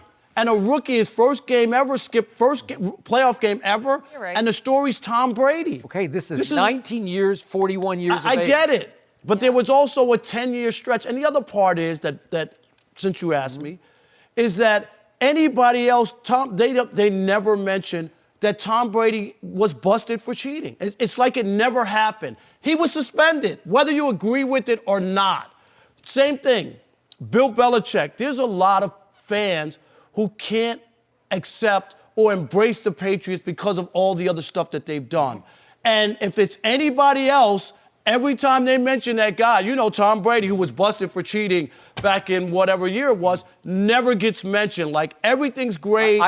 Quick point of order. I never heard or saw any hard, real, convincing evidence that Tom Brady cheated. That's fine. Bill Belichick, red-handed, caught, busted. Was he suspended by the league? Yeah, he was. When Tom Brady was asked by Peter Alexander from NBC News, I'll never forget it, is Tom Brady a cheater? I don't think so. That's what Tom Brady said. And to this day, he was suspended whether we like it or not, and that's a fact that never gets talked about. So when you talk about, and the same thing with the Bill Belichick, you can say he got busted red-handed. Having the defensive signals helps who? That's all I'm asking. Who does that help? Does that not help Tom Brady? Okay, but Sunday he was really good, and you won't give him any credit. I didn't say I didn't give him any credit. He played relatively well, especially in overtime. By the way, I do need to congratulate the New England Patriots for their Instagram video they posted of Rob Parker because it was cleverly done. Did you see that? I saw it. Last week on this show and on Colin Coward's The Herd show, obviously, Rob went on a rant worthy of Dr. King, I thought, about how America will be freed from the Patriots. And the reign of terror, Right. And they spliced in highlights of Brady to Gronkowski, Rex Burkhead for the touchdown. My phone started buzzing like crazy once they dropped that. So thanks to the Patriots for helping me out. You got a lot of Instagram followers now. That's right. Yeah. I probably got about 100 now. Switch your tune. Okay, so I got to ask this. Did the possible Trump connection rub you the wrong way? Because he had the hat in his locker. This is well before the election, right? Not that he supported Trump. You can support whoever you want. Right. But that you wouldn't acknowledge it, like the hat's in your locker. It just so happens to be in that spot so everybody can see it. And then when everything kind of... Then Tom acted like, oh, wait a minute, there's a million pictures of you playing golf with Trump and you hanging out with him, so don't act like you don't know him now. That's all I'm saying. It felt like he wanted to distance himself from Donald Trump, whereas the owner of the New England Patriots, who you really admire, right? Yep. He is one of Donald Trump's closest friends, and he willingly acknowledged that publicly by saying that Donald Trump, after he lost his wife, was about 3 years ago. Yeah, about 3 or 4 years ago. Yeah, that Donald Trump called him, according to Robert Kraft, once a week for 52 straight weeks just to check in and say, are you okay? So that doesn't dissuade you from liking Robert Kraft. But he acknowledged it. That's what I'm right, Shannon. Right, right. Don't hide. We all have friends that maybe, you know what I mean? Everybody doesn't like or they've done something in the past that, okay, but he's my friend. I don't agree with what he did or what he said, but he's still my friend. But I think the thing is that when President Trump says something, Mr. Kraft doesn't have a problem saying, no, I don't agree with that. He was wrong in that situation. But look, Tom, you vote who you vote for, you like who you like, but to all of a sudden have that hat positioned, the way it was positioned, it was. And to pretend like, oh, how did I get there? Who put that hat there? Exactly. That was the problem a lot of people have. But hey, I can't take anything else away from him, Rob. I fought as long as I could. I can't. Aaron might have more talent. He might be a better thrower of the football. But it's hard to believe with 1:40 on the clock and you need a touchdown for the win or to tie the game, you would want any other quarterback. Because what I've seen from my 26 years of playing organized football, played 14 years in the NFL, I've never seen a player be able to summons his greatness more times and when he needs it the most than Tom Brady. I played with John, had a lot of come from behind wins with John Elway. But what I've seen this guy do, time in and time out, I've never seen anything like it. Like you say, you've never seen anybody hit the ball like Barry. I've never seen a quarterback be able to a great player, forget the position, summons up greatness more often in which he can and when he needs it the most. Because that's the mark of a great player, when you need to be great. We've seen a lot of great guys not be able to come through in the clutch. But for him to be able to summons it up, time in and third, Rob, there was 3 third and 10s. 3. Well, you don't have to tell me. I know. Yeah, I'll be in Atlanta next week, so maybe me and Tom, I'll talk to him. Oh, okay. Now, nobody ain't talking to you, man. You no good with that, You man. didn't go on vacation. That's a good sign for us. All right, we are switching gears in the NBA. Is Skip ready to give Paul George some MVP love? Give him love, Skip. Yes, Come on. Yeah. No mercy. Well, we may have a new name in the NBA MVP race. Paul George scored 36 points last night to lead the Thunder to a win over the Blazers. It's his 3rd straight game with over 30, and he was hearing MVP chants from the fans in OKC. We're joined by FS1 NBA analyst Eddie House. Thanks for being here. Welcome Thanks back. for having me. Welcome back. It's been a minute. We are going to get your take, but I'm going to start with Skip on this one because you have been critical of Highly. Paul Yes. George in the past. Rightfully. Okay, so what shot do you give him to win the MVP?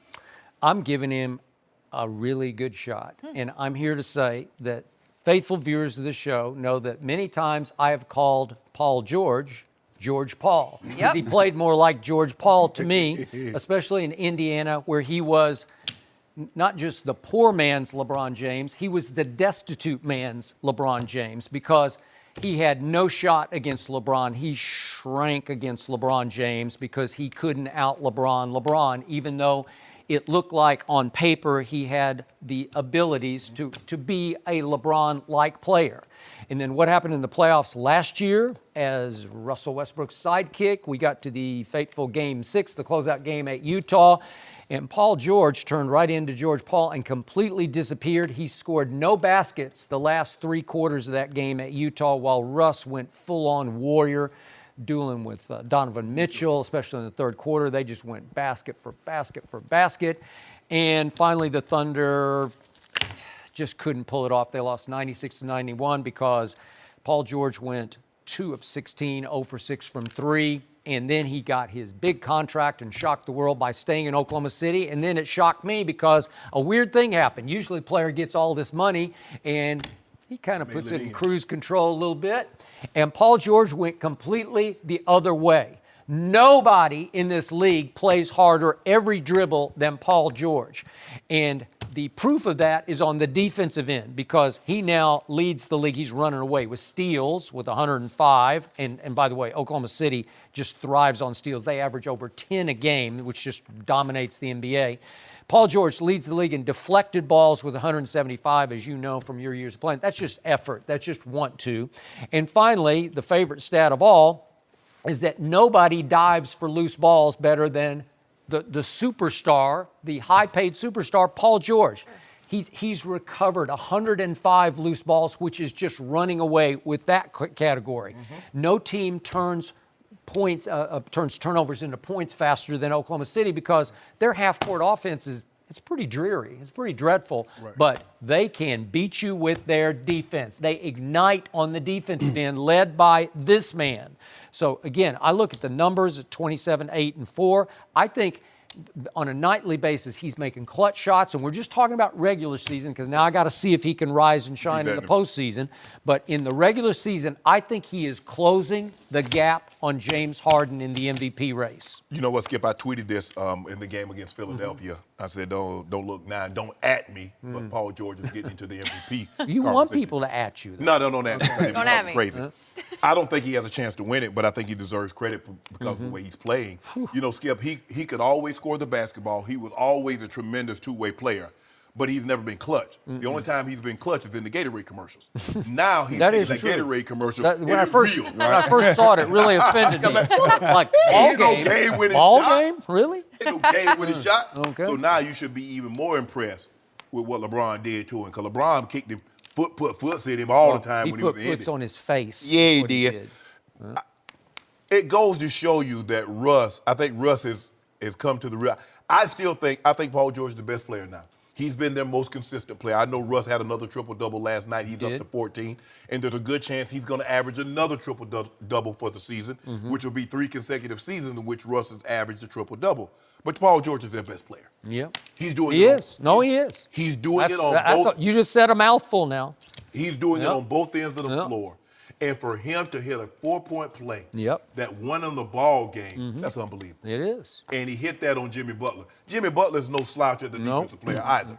No. So for him to be able to do what he's doing, and it just goes to show, everybody said, well, nobody wants to play at Russ. He wanted to play with Russ. He did. He loves playing with Russ. He wanted to play with Russ. And I don't think James Harden is just off the charts. I mean, he's averaging 36 points, 8 assists. Giannis is almost 27 points, almost 13 rebounds, 6 assists, and Bucks have the best record. But he's got, and my guy, Go James will be back Sunday. So wait, he's coming back? Don't worry about this. I thought maybe he took the rest of the year off. Go James. So let that sink in. What Paul George is doing. What'd you say his numbers were? 27, 8, 4. But steals, like he's leading the league in steals. LeBron James averaged that for a career, for 16 years. And we talked about Paul George in the MVP conversation for doing that for 1 year. I thought this was supposed to be about Paul George. He's going to sneak LeBron in like you're going to sneak Tom Brady in. That just is how it goes. You know what? That's a good point. Paul George is no Tom Brady, right? Paul is having an unbelievable season. I don't think he has a very good chance of winning the MVP, but he deserves credit for as well as he's playing.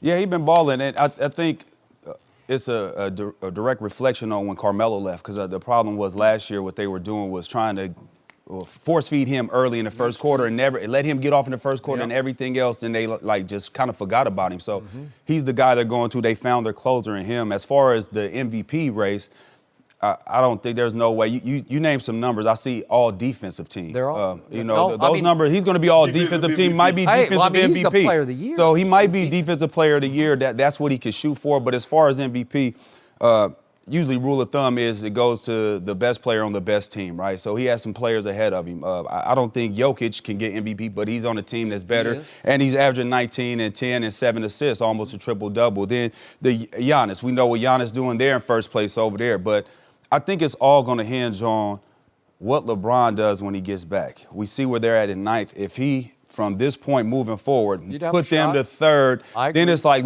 he is the most important player, the most valuable player to this team, and without him, they wouldn't be in this position. But with all that being said, this is over with. James Harden has this. The stuff that he's doing, I mean, when you start talking about he's the 4 50-point games tied Kobe, then he's a second player in history with Wilt. When you start having your name mentioned with these guys, you're just doing something special. And as far as categories, NBA categories, he's first in field goals attempts, 3-point field goals attempted, 3 points made, free throws, points per game, minutes, usage. Listen, usage. I'm gonna get to your thing too. Hold on, give me a second. Usage percentage, offensive win shares, and plus minus. That's your favorite stat, plus minus. And he's number 1 in that. So he's leading the league in all of the. I know what his record is, but what he's doing right now is just unbelievable. A lot of them with no Chris, he had to put no Capella. He has to put everything on his back. Even in the loss, he had 37 in that loss, but still. What he's doing is just something, he's unguardable. I mean, he's probably one of the best, top 3, top 4 best one-on-one players that I've seen. I mean, he's virtually unstoppable. You can't stop him one-on-one. And we've seen all the teams been loading to him defensively. I've seen one game where all 5 defensive players was on one side of the court. Yeah, P.J. Tucker dove in and hit a wide open corner. And there are nights he stops himself because he can't shoot from 3 like that every night. Yeah, he's going to have his 3 for 18s. And that's the thing, is he going to be able to maintain this level of play? I highly doubt it, that he'll be able to sustain this level, but for so long, because when he does that, he's chasing the MVP. You've seen what happened to him in the postseason. He kind of, your legs. That's the first thing that goes with when your legs go, your jumper goes. You get a little short on it, you start overcompensating on things on your shot, and you start missing. So I think that it's a one-man race right now. It's his to lose, and what he's doing is second to spectacular. So it's a one-man race featuring a one-sided player, like a one-way player, right? Because he doesn't play defense. Yeah, he does. He does play better defense than he has been in the past. He turns the ball over a little bit too much, but when you have your ball in if had the ball in your hands that much, he's going to lead the you're gonna have turnovers. And that will come down when Chris Paul comes back, because he won't have to try to make so many plays and do so much. So, but dude, he's attempting like 13 threes a game. I mean, can he keep that up? No, he can't keep that up, and you don't want to get in the habit of shooting that many threes. But that's what they do. That's how they built. So they got 70 in another game. They had like 68. Hey man, if that's how you play, and that's your philosophy, then you have to play to your strength. If that's their strength, that's what they got to do. I hit 3 of them. What? If I'm part of a team that shoots 73, I'm gonna hit 3. You got to take 3, or you gonna hit them? I'm gonna hit them. I don't see you hit. I mean, you too swole. You too big. Swole can't shoot. No, see, look where it's at. That's already a brick. That's already a brick. 25 attempts? No. I only 3 or 20. I averaged 30 with a 3-point wasn't even in 87. I didn't have a 3-pointer. No, you lying. I didn't have no 3-pointer. If I'd had a 3-pointer, 30 fouls. Wait. And when you did that, your average distance per shot was 2 feet. No, I had rain. I don't believe it. You too swole. Eddie, I've never seen nobody buff shoot a jumper good. I never seen it. All the football players come out, they can't shoot. Eddie, I wasn't always swole like this. I don't believe it. Yeah, you have. No. Yeah. Eddie, I graduated high school. You got the like genetics. 175, 180 pounds. Leaper. Is there any footage of this? Me and old Purvis Ellen was on the same team. No comment. Is that right? Not the same high school team, but we was on the same all-conference team. Because I was good like that. I would believe you more if you was like, I was a rebounder, a bruiser. I said hard screen. I could score. I don't believe it. Eddie. I need some footage. I need some actual factions of that. Can I get a newspaper clipping something? Give me something. Give me a newspaper clipping or something. I don't believe that either. I don't believe it. Bring me the clipping. You guys can settle this. Okay. And by the way, Eddie House once at Arizona State scored how many points? 61. 61 in one college basketball game. Against Cal? Yeah, against Cal.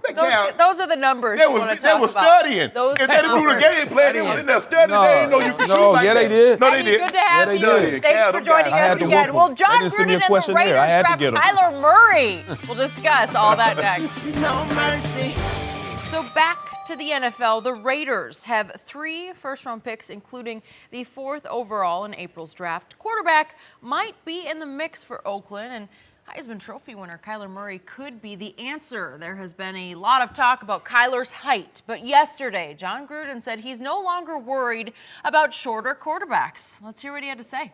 I used to think that a lot until I saw Drew Brees twice a year in Tampa. And then I met Russell Wilson coming out of NC State.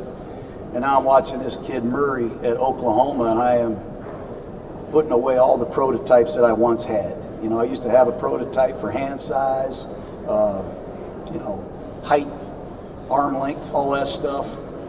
We're looking for guys that can play and do a lot of different things, and they come in all shapes and sizes nowadays. Shannon, you think Gruden will draft Kyler Murray? I think he's leaning that way, Skip, but that's an awful lot of information for someone. They don't normally tip their hand that much. No, that's true. But John Gruden is absolutely right, Skip. Normally for the quarterback, you want him prototypical, somewhere between 6'3", 6'4". Let's start with that. Be somewhere between 235, 250 pounds. Big kid, nice size hands, especially if you're going to play outside in the elements. Yep. But, Skip, there was a time that if you were black, you wouldn't thought of as a quarterback. That is correct. You could play any position on the offensive line if you were black, but you couldn't play center because those guys had to make all the line calls. True. So there's a lot, the way we think and the way we evaluate players now is different than as time evolved. Your thinking also has to evolve. And so, right, Drew Brees having the level, he's the all-time leading passer in NFL history, and he's barely 6 foot tall. He's won a Super Bowl. Russell Wilson has gone to 2 Super Bowls, won one. Another, barely 6 foot tall, having success. So now it makes it easier. It's not a reach. The hardest thing is to be the first guy to take that guy that's under 6 feet. Now, Kyler Murray is really pushing those limits. You're talking about somebody 5'8.5", 5'9". 6 foot is one thing, Skip, 5'11.5". But now you're talking about not 5'10", you're talking about 5'8.5", 5'9". You're talking about 2 feet, 2 inches, 3 inches, under 6 feet.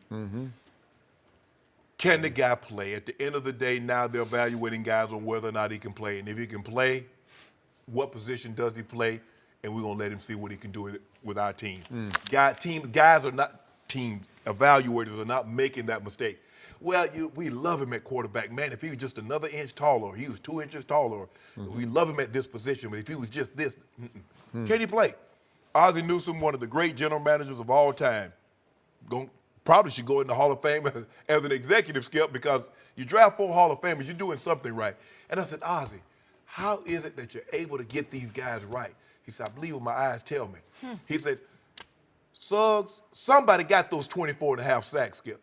He said, the dude had on track shoes with no shirt on and track pants and ran 4.9. But somebody could bend the corner. I know. When you look at him on tape, hopefully the combine evaluation it further gives you information. Okay, yeah, he is explosive. He's strong as I thought. He's fast as I thought. He's quick as I thought. But there's nothing like game tape. Can he play? And from the game tape, when you cut that on, you're going to see a guy that's I don't care if he's 5'6". He won the Heisman Trophy as the collegiate's best player in a Power 5 conference. That's all I know. And his predecessor is not too tall himself. Exactly. And he did pretty well as a rookie in the National Football League. I'm talking about Baker Mayfield. Most touchdown passes ever for a rookie quarterback. Didn't even start 3 games. Kyler Murray can play. He can play pro football at 5'9.5" or whatever he is. I know John Gruden pretty well. I covered John Gruden in his first go-round with the Oakland Raiders when they became very successful. And I do not want to see Kyler Murray go to John Gruden. It would be an awful fit for Kyler Murray because John Gruden is tough on quarterbacks. The old school. To go from Lincoln Riley's comfort zone to John Gruden's pressure cooker would not be right for Kyler Murray. I'm not sure he would thrive under the fire that is John Gruden, because remember what John Gruden was in college, the University of Dayton. He was a 5'10" backup quarterback who didn't see a lot of action. Right. So he's a frustrated quarterback himself, and he asks an awful lot of his quarterback, and he is extremely critical of his quarterback during the game. Are you saying he asked the quarterback to do things he couldn't do? Yeah, things he dreamed of doing. So when you gave him a veteran journeyman, Rich Gannon, Rich Gannon was really good because Rich Gannon would say, no, you know, like he'd go right back at him. They're the same age. Actually, Gannon might have been older. Yep. And then he went and inherited all that Tony Dungy talent, especially Derek Brooks' defense. But he had old Brad Johnson, just another old wily veteran who would give it right back to John Gruden. Kyler Murray will not be able to give it right back to John Gruden. I don't think so. And I watched John fall in love with Johnny Manziel because he said publicly, told me on the air, I would take Johnny Manziel with the first overall pick if I were the Houston Texans. Remember that draft? Yep. Jadeveon Clowney draft. Yep. And he dug in on that, and he might have been right if Johnny hadn't had lots of off-the-field problems. Right. But we'll never know about that. Correct. But he did fall in love with that little, what was Johnny in the end, 5'11"-ish? 5'11", 5'11", three-quarters, Yeah, I something think like it that. was. Yeah. That's like significantly bigger than True. Kyler Murray, That's 2 right? inches. Yeah, that's That's 2 inches, Jenny. Yeah, I know. It's I'm a gonna lot. pull some photos. I know you eyeball to eyeball. And you know, Yep. you took your heels off to stand there. This is what we know, Skip. Somebody's going to put all their eggs in Kyler Murray's basket. Somebody will. And hope they don't trip on the way to the market. Yeah, nope, you're right about that. Because he is really pushing the limits of the Yes, height. yes. Can you see? Well, all I saw with my 2 eyes at the University of Oklahoma, he had no vision problems. He wasn't getting any balls batted at the line of scrimmage. He can create throwing lanes because he can really You have to move. play him in the shotgun. Yeah, maybe. Can't put him Pass under your eye center. You know what? You're right. You better. Well, guys, the Chiefs will have a new defensive coordinator, Uh-oh. but will that fix their problems? We'll discuss next. No mercy. Well, the Chiefs made a major move after missing out on a trip to the Super Bowl by firing their defensive coordinator, Bob Sutton, yesterday. The Chiefs gave up over 500 yards to the Patriots in Sunday's loss, and they were also ranked a very disappointing 31st in total defense this season. ESPN is reporting former NFL head coach Rex Ryan is a candidate to replace him, though former Giants head coach Steve Spagnuolo is reportedly the favorite for the job. So, Shannon, will a new D coordinator fix the Chiefs? Yes, it was a glaring weakness, and he can't do any better than what Bob Sutton did. Skip, you know in those 5 losses, the Chiefs' offense scored 36 points a game, but the defense gave up 40. Yep. Pat Mahomes threw 18 touchdowns and 5 losses with 5 interceptions. You can't have that. Nope. And the fact of the matter is that Bob Sutton, he lined up in 2 coverages. Cover 1, single high safety, and cover 5, 2 deep shell, man underneath. That's all he did. Skip, and for a guy of Tom Brady and Josh McDaniel, the way they can diagram plays, you just can't do that. You can't do that. You can't play your defense that good where you can say, we're going to tell you what we're going to do. Oh, yeah, we're going to play cover 2 and beat a team. Some teams you can do that, but not this team. And you would think in the 4th quarter and overtime, Julian Edelman, 4 catches, 74 yards. Rob Gronkowski, 3 catches, 51 yards. You would think. So you know what? I know Tom Brady, he can read the defenses, but I'm going to tell you what he's going to have to do. He's going to have to read the defense and go to Chris Hogan. He's going to have to go to Philip Dorsett. Because Rob Gronkowski and Julian Edelman, they're not going to beat me. Because Coach Belichick took his best 2 players away. He said, Tyreek Hill and Travis Kelce, you will not beat me today. Sammy Watkins was trying. Almost did. Other guys, even the running back, Williams caught a couple of touchdowns. Should have had another one. But no, Skip, this is the right move. This was a no-brainer for me. The question when you and I talked about this yesterday was whether or not Bob Sutton and Andy are very good friends. Sure. Okay, friends is friends. But you get anything from your defense, you go into the Super Bowl. What happened in the previous year's playoff game? It was the wild card weekend game at Kansas City. Tennessee visited, and what happened? Kansas City was up 21-3 at halftime and lost 22-21. How did Bob Sutton keep his job after that? Yeah. Wasn't he the D coordinator, Skip, when check down Alex, when they went to Indy? And they was up 40, what's up, 40 to 20 something? Yep. Okay. Close friends with Andy. So who is Steve Spagnuolo, who looks like he might have the inside track inside of Rex to get the job? Steve Spagnuolo got his coaching start thanks to Andy Reid in Philadelphia. Yep. Okay, so are they tighter than, like, does Andy Reid even know Rex Ryan? He probably knows him a little bit, but there's no real... Spagnuolo and Andy Reid got the same agent. Yeah, okay, so there we go. Rex Ryan, I love as a coordinator. I think he's really good at coordinating defense. Yes. I think he he's could very be at good. least Great. good. Now, Spagnuolo was the architect of the defense that beat Tom Brady the first Eli Super Bowl, right? Yep. But Rex Ryan has also bedeviled Tom Brady any number of times when he was the head coach of the Jets and the virtual defensive coordinator of the Jets. But Rex Ryan would be a threat to me to Andy Reid, right? Like he's a head coach by trade. And do you want that guy on your staff as a possible replacement if things go south? I don't know. And another thing, Skip, Spagnuolo is a 4-3. Rex is a 3-4. That's Bob true. Sutton is 3-4. Yep. Now the question is, does Andy want to go to a 4-down lineman look, or does he want to stay in the 3-4 lineman look? That also is going to probably weigh into because Rex, could he call a 4-3? Sure.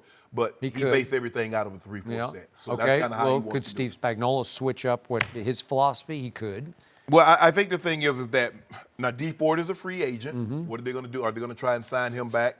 But for me, Skip, this is unacceptable that you made no adjustments. You would not at least double Edelman. You would not at least double Gronk, especially down the stretch. Yep. I'm going to take away your best weapons, especially down the stretch. And I'm going to make Chris Hogan. If Chris Hogan catches 3 or 4 passes, or if Philip Dorsett catches 3 or 4 passes, and they beat me like that, Skip, I made you go to your auxiliary. I made you go to your 3rd and 4th option. There's nothing you can do about that. You can't, like you said, you can't double everybody. No. But I'm going to double your 2 best and make you.